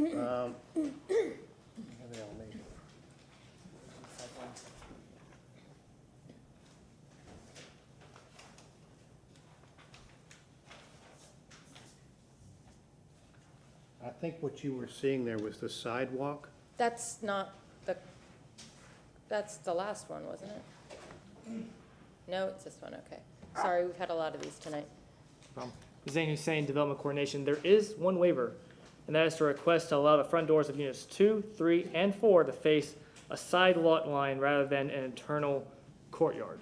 So we do have the one proposed waiver here for this application. Yes, but so then the do you have the site plan? Yes. The one faces the. Right.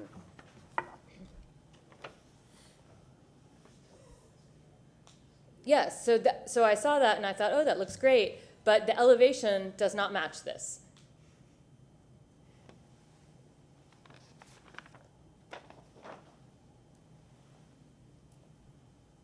All the front doors are shown facing in instead of the side, the one on the side. Yeah, unit 1. And we can correct the elevation between first and second reading. Yeah, because I think that was just a nice touch, so I appreciated that. And I just wanted to say thank you for including that front Thank you. loaded, so thank you. Any other questions? No.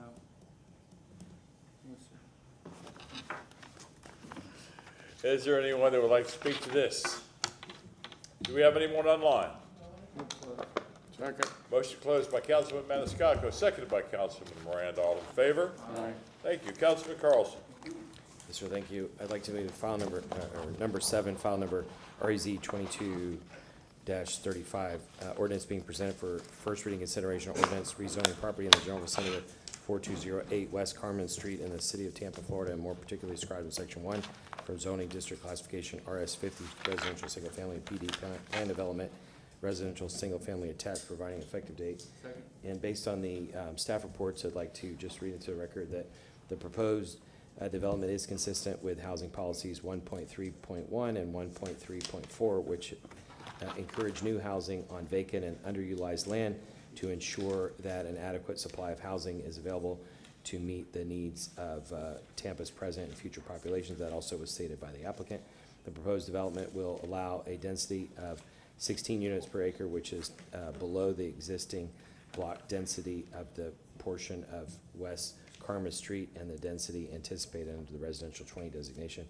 Proposed development as shown on the site plan promotes or encourages development that is appropriate in location, character, and compatibility with the surrounding neighborhood. The design of the proposed development is unique and therefore in need of a waiver. The requested waiver will not substantially interfere with or injure the rights of others whose property would be affected. I think the one thing I read, yeah, it will allow a density of 16, but they're asking for less than that. Thank you. Second.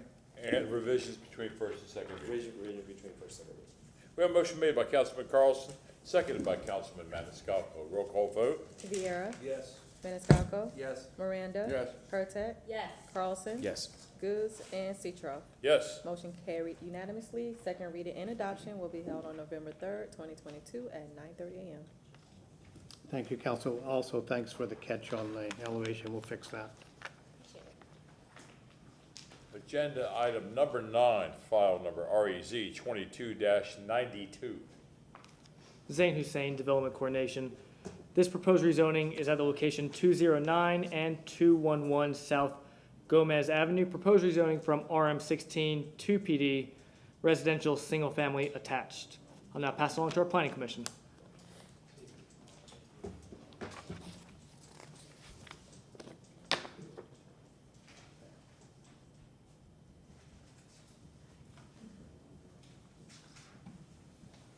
St. Thomas Planning Commission staff. The subject site is located in the Central Tampa Planning District in the Palmacia Pines neighborhood. Transit service is provided along West Kennedy Boulevard, located to the north of the site. The closest recreational facility is approximately 1 mile to the southeast, and the site is within a level C evacuation zone. The surrounding area contains a mixture of uses. Mitchell Elementary School is directly east of the site. There's a mixture of single-family detached homes as well as multifamily dwelling units in the vicinity.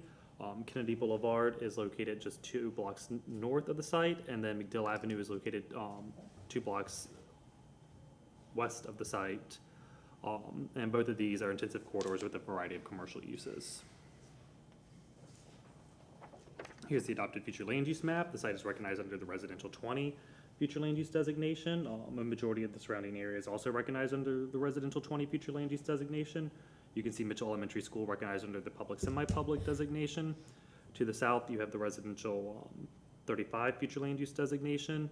And then along McDill Avenue, and you have the community commercial or community mixed use 35, and then north along Kennedy Boulevard, you have the urban mixed use 60 future land use designation. The applicant is proposing to rezone 0.5 acres from residential multifamily to planned development to allow for 10 residential dwelling units that are attached. The proposed PD will provide the potential for a range of housing options for Tampa's growing population, and the PD is compatible with the surrounding development pattern, which largely consists of multifamily and some single-family detached units. Due to the presence of Mitchell Elementary School on most of this portion of South Gomez Avenue, an average density calculation was conducted on the parcels to the south of the subject site from West Azil to West Platte Street.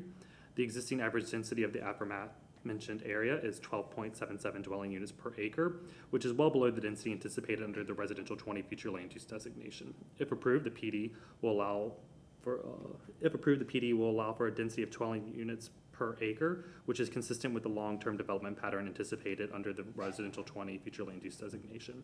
Overall, the proposed plan development furthers several comprehensive plan policies, such as promoting residential infill in appropriate areas, especially within areas in proximity to employment and transit options.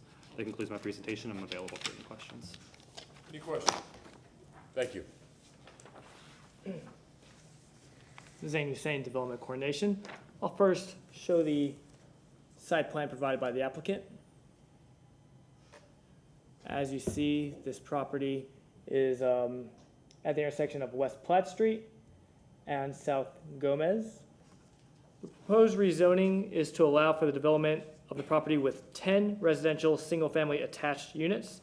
The subject site contains a lot area of approximately 21,826 square feet or 0.50 acres. The site plan identifies 2 buildings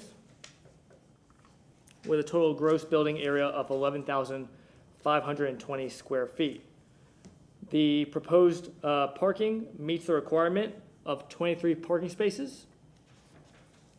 The proposed height is 40 feet in height, and vehicular access comes to the south on West Platte Street. And I'll show the aerial view of the property.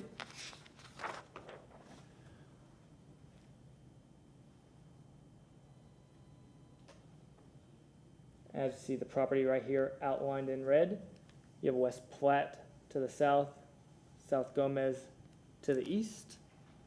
To the north is residential multifamily. This is zone RM16. To the south is also RM16 with residential multifamily.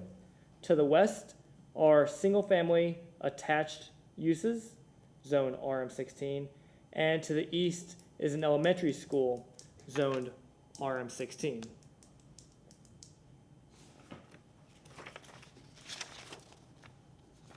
I'll now provide the elevations provided by the applicant.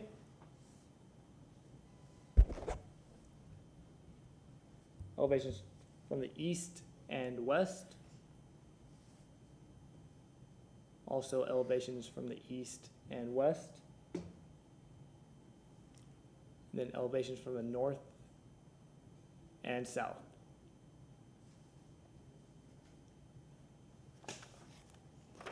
As I went out to the site, I took pictures.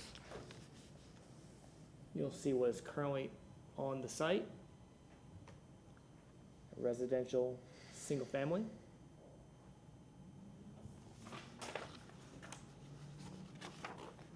Also on the site, you have Platte right here. I'm on Gomez right now. You have single family.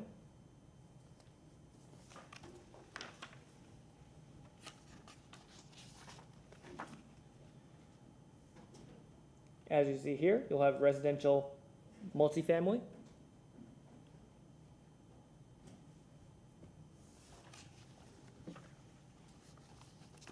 To the south of the site, you'll see residential multifamily.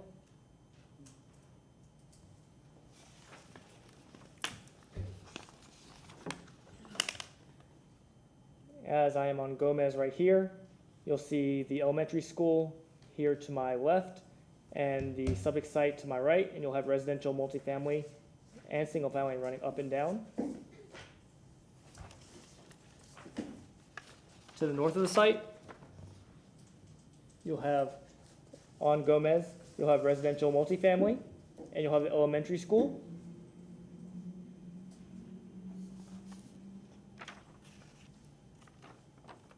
And to the east of the site, you'll have the elementary school I spoke of.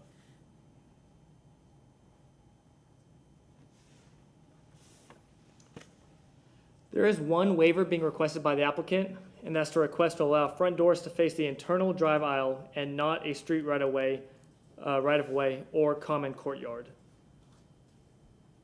Development Review and Compliance staff has reviewed the application and finds the overall request to be consistent with the Land Development Code.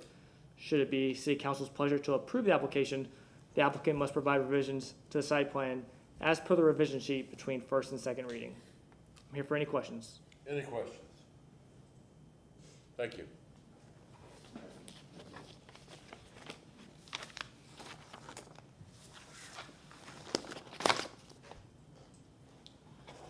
Good evening, City Council. Ryan Manassi with Johnson Pope Law Firm. I'm their Director of Development and Planning. We're located at 401 East Jackson Street, Suite 3100, Tampa 33602. We're here tonight representing the client or the owner of the property located at 209 and 211 South Gomez. And the request before you for RM16 to PD for the single-family attached use. This is consisting, as Zane alluded to or stated, was 10 dwelling units. It's similar in some of the previous presentations you've seen, so I'll just still go through my maps and presentation material. What I have on screen there is the subject site. So you're gonna see in the dark blue is the subject site which currently has those two existing single-family homes. And then that lighter blue coloration that's throughout the center of Azeel, Kennedy, and McDill is the residential multifamily, single-family attached and semi-detached, so those townhome style and those duplex style dwelling units. And then the remaining parcels that you see there that aren't color-coded are the single-family detached uses. So predominantly this interior area is those multifamily and townhome style uses. Around the perimeter of this area, you're gonna see the red coloration. Those are non-residential uses that consist of commercial, to the north along Kennedy, as well as going down McDill from the north to the south. And then along Azeel Street, you have this RO zoning district, which has some non-residential uses as well outlined in red.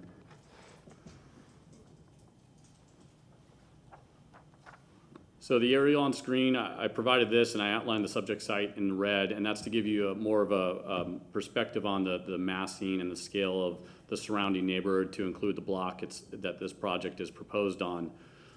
You'll notice that as some of the staff has previously stated, you have multifamily to the north as well as to the south of the subject site outlined in red.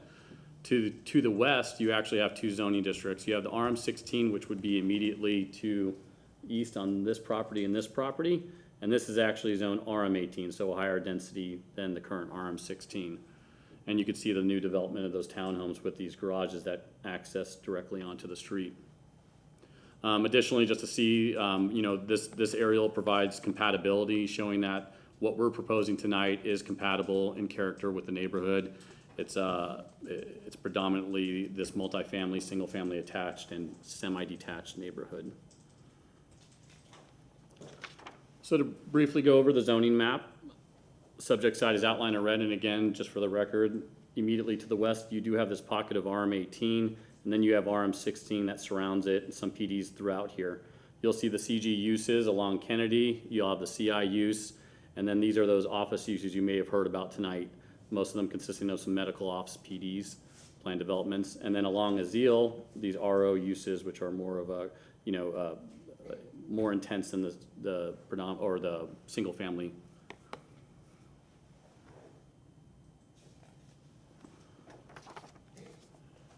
And this is just the future land use map. Again, our subject site is outlined in red. As you'll see, it's in the center of an R20 designated area, which is a medium density, 20 dwelling units per acre. You'll see the elementary school immediately to the east, and then these higher intensity and density future land use categories that surround this area. I wanted to show you this just because I think Sam alluded to.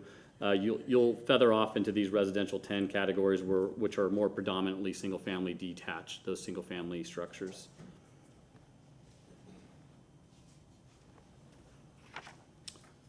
And then to go over the site plan, there are 23 parking spaces required. We're providing 23 parking spaces. 3 of those are for the visitors. There's the solid waste dumpster here to the north with access onto the South Gomez Avenue. And then as you'll see the layout, there are 2 buildings with a singular access onto Platt Street. The front doors are orientated on to the roads. So along Gomez, you have the front doors that are outlined on the site plan. And then also on West Platt. So these interior units are the ones that do not face the streets right of way. Something to point out that I know this design comes to you a lot, but something to point out is that this design will limit the intrusion of driveways that may have been there in a different kind of design.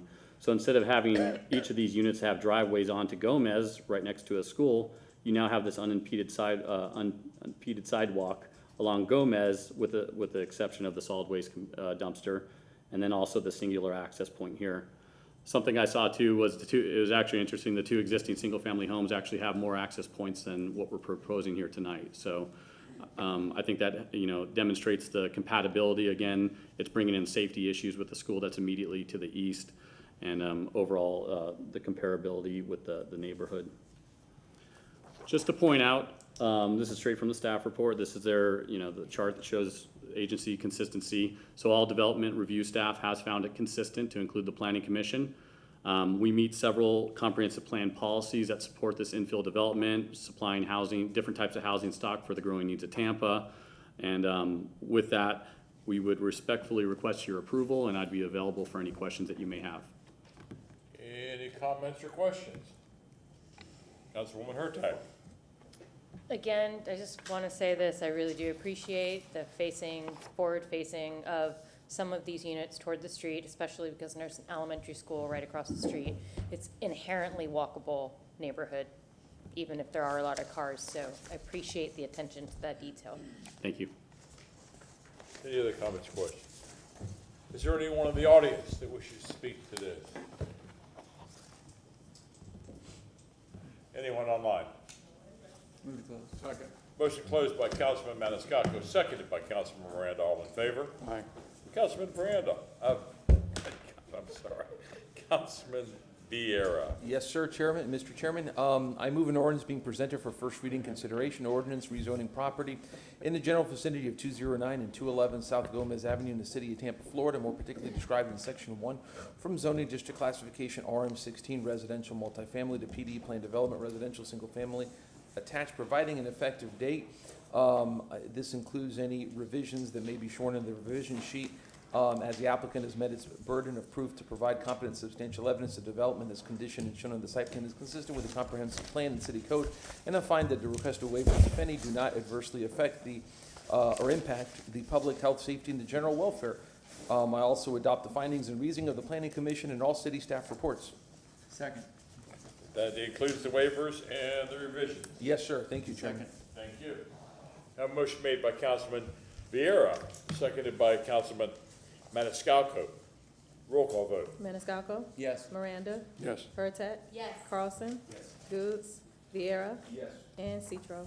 Yes. Motion carried unanimously with Goods being absent. Second reading and adoption will be held on November 3rd, 2022 at 9:30 a.m. Thank you, Councilman Vieira. Now time for information and reports. Councilman Carlson. Yes, sir, I have a couple. One, I need to ask to receive and file my Form 8Bs from last week. It was for item number 93 and 98, which So moved. both were, I disclosed last week what my conflict was, but there was an individual who was connected to this, and although my firm does business with the individual, but not on this project and not anything connected to that, but out of abundance of caution, recommendation from the attorneys, I recused myself. And then the item that was 93 and 98, number 66, was related to the school district, and my firm works with the school district, so I recused myself. So I'd like to move to receive and file. I think you already said So that. moved, yeah. Motion made by Councilman Maniscalco, seconded by Councilman Miranda. All in favor? Aye. Also, just two other quick things. Not talking about any specific project, but it seems to me that there are certain areas of the city that are on the fringes of areas where buildings are allowed to go to the FAA height limit. And it seems that we should get staff to report to us on if there are areas that we should update that would enable a developer to go by right up to the FAA limit. Now, as we're talking to certain neighborhoods that don't want growth, don't want density, we've got to have density go somewhere else. And instead of making developers spend a lot of money trying to build higher, it seems that there are certain areas on the fringes of maybe West Shore or Channel District or Dale Mabry where it might make sense to do this. So I would like to move to ask staff to report on January 19th as to recommended areas of the city, such as Channel District and parts of Dale Mabry north of Kennedy, where zoning might be changed to set the height limit to the FAA limit. We have a motion made by Councilman Carlson, seconded by Councilman Vieira. All in favor? Aye. One last one. We've talked some about naming, and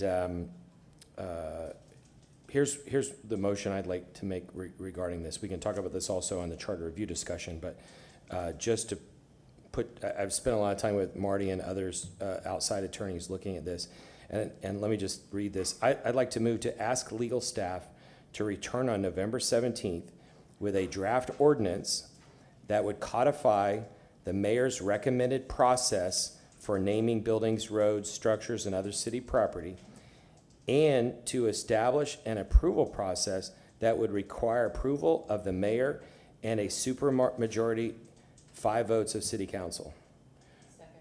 So the idea here is that the charter really is silent as to who has the power to name. It says, I showed last week, it shows that the mayor has a right to administer buildings, but she doesn't have the right to sell the buildings or lease them or even improve them without our approval of contracts.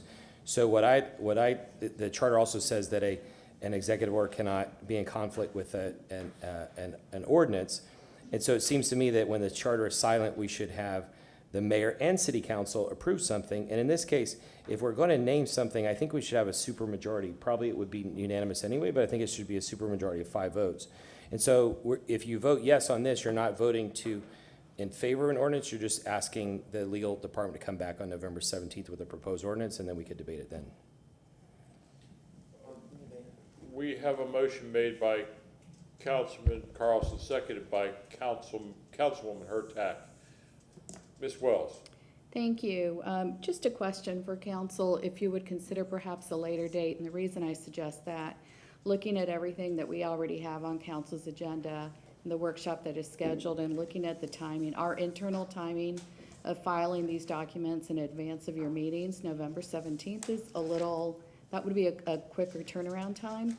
So I'm just asking for your consideration on the timing. What would you recommend?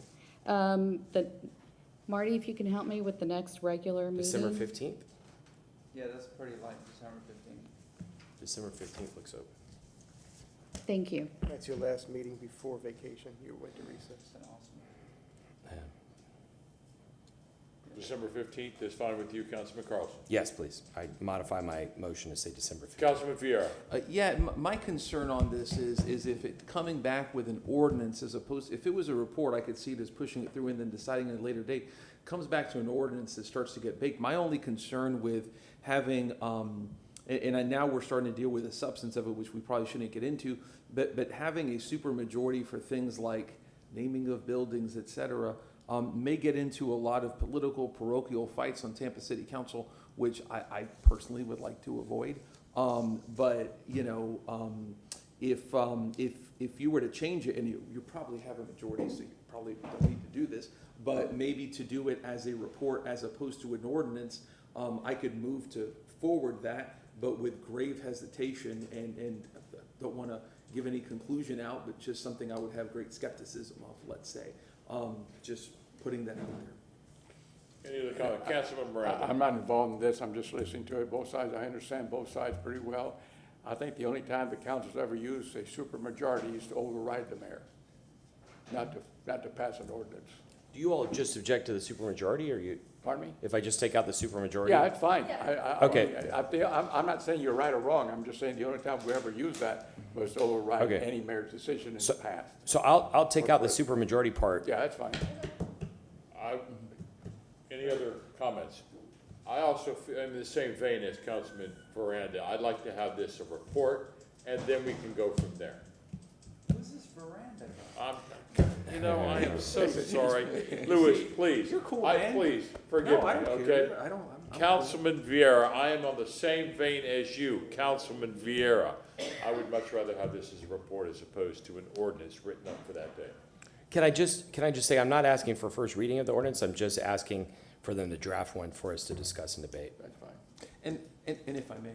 Councilman Vieira. Yes, sir. With that great hesitation, with that great skepticism, and the spirit of collegiality, I'll move this forward. But again, when it comes, I probably won't want that under council's direct jurisdiction to that extent. But I'll move that forward as a collegiality, et cetera. That's fine. All right, then we have an amended motion by Councilman Carlson, seconded by Councilwoman Hurtak. All in favor? Aye. Thank you.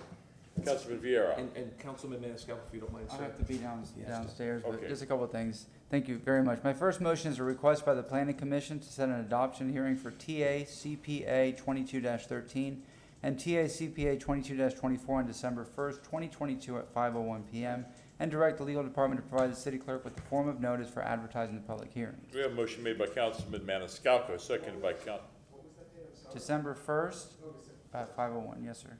Councilman Miranda. All in favor? Aye. All right. Thank you. The second motion is a request by the Planning Commission to set a transmittal hearing for TA CPA 22-08 on December 8, 2022 at 5:01 PM, and direct the legal department to provide the city clerk with the form of notice for advertising the public hearing. The motion made by Councilman Maniscalco, seconded by Councilman Miranda. All in favor? Aye. Then I have another motion, a request by the Planning Commission to set an adoption hearing for TA CPA 22-12, TA CPA 22-14, TA CPA 22-16, TA CPA 22-17, TA CPA 22-18, TA CPA 22-19, TA CPA 22-20, TA CPA 22-22, and TA CPA 22-23 on January 26, 2023 at 5:01 PM, and direct the legal department to provide the city clerk with a form of notice for advertising the public hearings. That's right. How many are there that day? Just wondering. 1, 2, 3, 4, 5, 6, 7, 8, 9, 9. We have a motion made by Councilman Maniscalco, seconded by Councilman Miranda. All in favor? Aye. All right, the last motion for this is a request for the Planning Commission to set an adoption hearing on TA CPA 22-08 on February 23rd, 2022 at 5:01 PM, and direct the legal department to provide the city clerk with a form of notice for advertising the public hearings. 23, I'm sorry, yes, sir. February 23rd, 2023. Second. We have a motion made by Councilman Maniscalco, seconded by Councilman Miranda. Miranda, God. No, You're cool, no, man. you It know, happens. It I happens. know, I'm sorry, I can't, you know, I said I wasn't gonna say it, and I Aye. didn't. Councilman That Vieira, happens to me a lot. I am No, so sorry. That happens to me all I'm the time, so where I go, sorry. don't do it, don't do it, don't do it, and then you do it, so I don't care. Motion made by Councilman Maniscalco, seconded by Councilman Vieira. All in favor? Aye. Thank you very much. And the last item here, Madam Clerk, those are all the dates for clarification. I'd like the Sharisha Hills from Parks and Rec to give a report on the status of the community center. It's really a modular unit at Henry and Ola Park. We received complaints and concerns from the neighborhood regarding the after-school program and the daily attendance. That would be for December 15th under staff reports. We have a motion made by Councilman Maniscalco, seconded by Councilman Vieira. All in favor? And everyone is welcome to come downstairs for lighting the building for metastatic breast cancer awareness, and it was at 7 o'clock, so I'm rushing out. Councilwoman Hurtak. Councilman Miranda. Just one, sir, I'd like to make a motion for nomination for Eddie Coleman, who has served chaplain for the Tampa Police Department for over 17 years. She's also provided invocation for this council several times. Ms. Coleman has moved to Alabama, and I'm not sure if it's Montgomery or Birmingham, but we will be sending it to her. I second that motion. And she had to leave because the rental unit that she had, they gave her notice of only 30 days because they said the excuse was that a family member was moving in. Motion by Councilman Miranda, seconded by Chairman Citro. All in favor? Aye. Any opposed? And, may I make some, thank you. Surely. And really quick, if I may, I motion for a commendation to our friends at the Sulphur Springs YMCA, held outside of City Hall, for all the work that they do at Sulphur Springs Elementary. Motion made by Councilman Vieira, seconded by Councilman Miranda. All in favor? I motion for a commendation to Bay Area Legal Services for 40 years of their volunteer lawyer program to be given on October 20th at their gala. I have a motion by Councilman Vieira, seconded by Councilman Miranda. All in favor? Lisa Bunn, and you all know Lisa Bunn, police officer? Wonderful lady, and she does a lot of work with people with disabilities. I just got an email saying she's going to retire, so I'd like to invite Officer Bunn to come on November 8th for a commendation for her service, if I may. A motion And that's a made. commendation day. Motion made by Councilman Vieira, seconded by Councilman Miranda. All in favor? Then I will have to move two reports. Next week, we have a staff report on the 50th anniversary of hiring our first female police officer at TPD, Officer Lenora Booth. And I want to have as part of the motion that her daughter, Clara Reynolds, come and speak. We may know many of us from the Crisis Center. It's part of the report. It's 5 minutes. Yeah, it's not going to just that she's going to be here. It's amending an existing report. Understaff reports. Yes, sir. Thank you. Thank you very much. Motion made by Councilman Vieira, seconded by Councilman Miranda. All in favor? Then next week I have an item on fire stations 24 and 25. I want to move that to November 3rd because it's repetitive. On November 3rd, we have the status of response times in 33647, so I'd like to keep that on November 3rd if I may, get rid of next week's report on fire station 24 and 25, and amend next week to include the status of station 24 along with land purchasing. And that's it. I have a motion made by Councilman Vieira, seconded by Councilman Miranda. All in favor? Aye.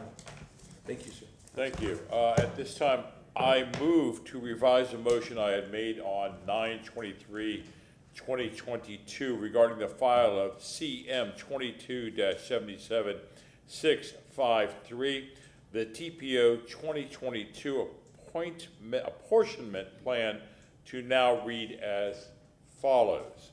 I motion to request the TPO Executive Director, Ms. Beth Alden, present on the 2022 membership appointment plan at the October 20th regular council meeting to include supporting documents and add the attached resolution to the agenda item for council to consider on October 20th per the TPO's request. Further, that the item be removed from the ceremonial activities and/or presentations to be discussed under staff reports and unfinished business. We have a motion by Chairman Citro, a second by Councilwoman Hurtak. All in favor? Aye. Any opposed? Thank you very much, Councilman Vieira. Councilman Miranda. We have a motion to receive and file by Councilman Miranda.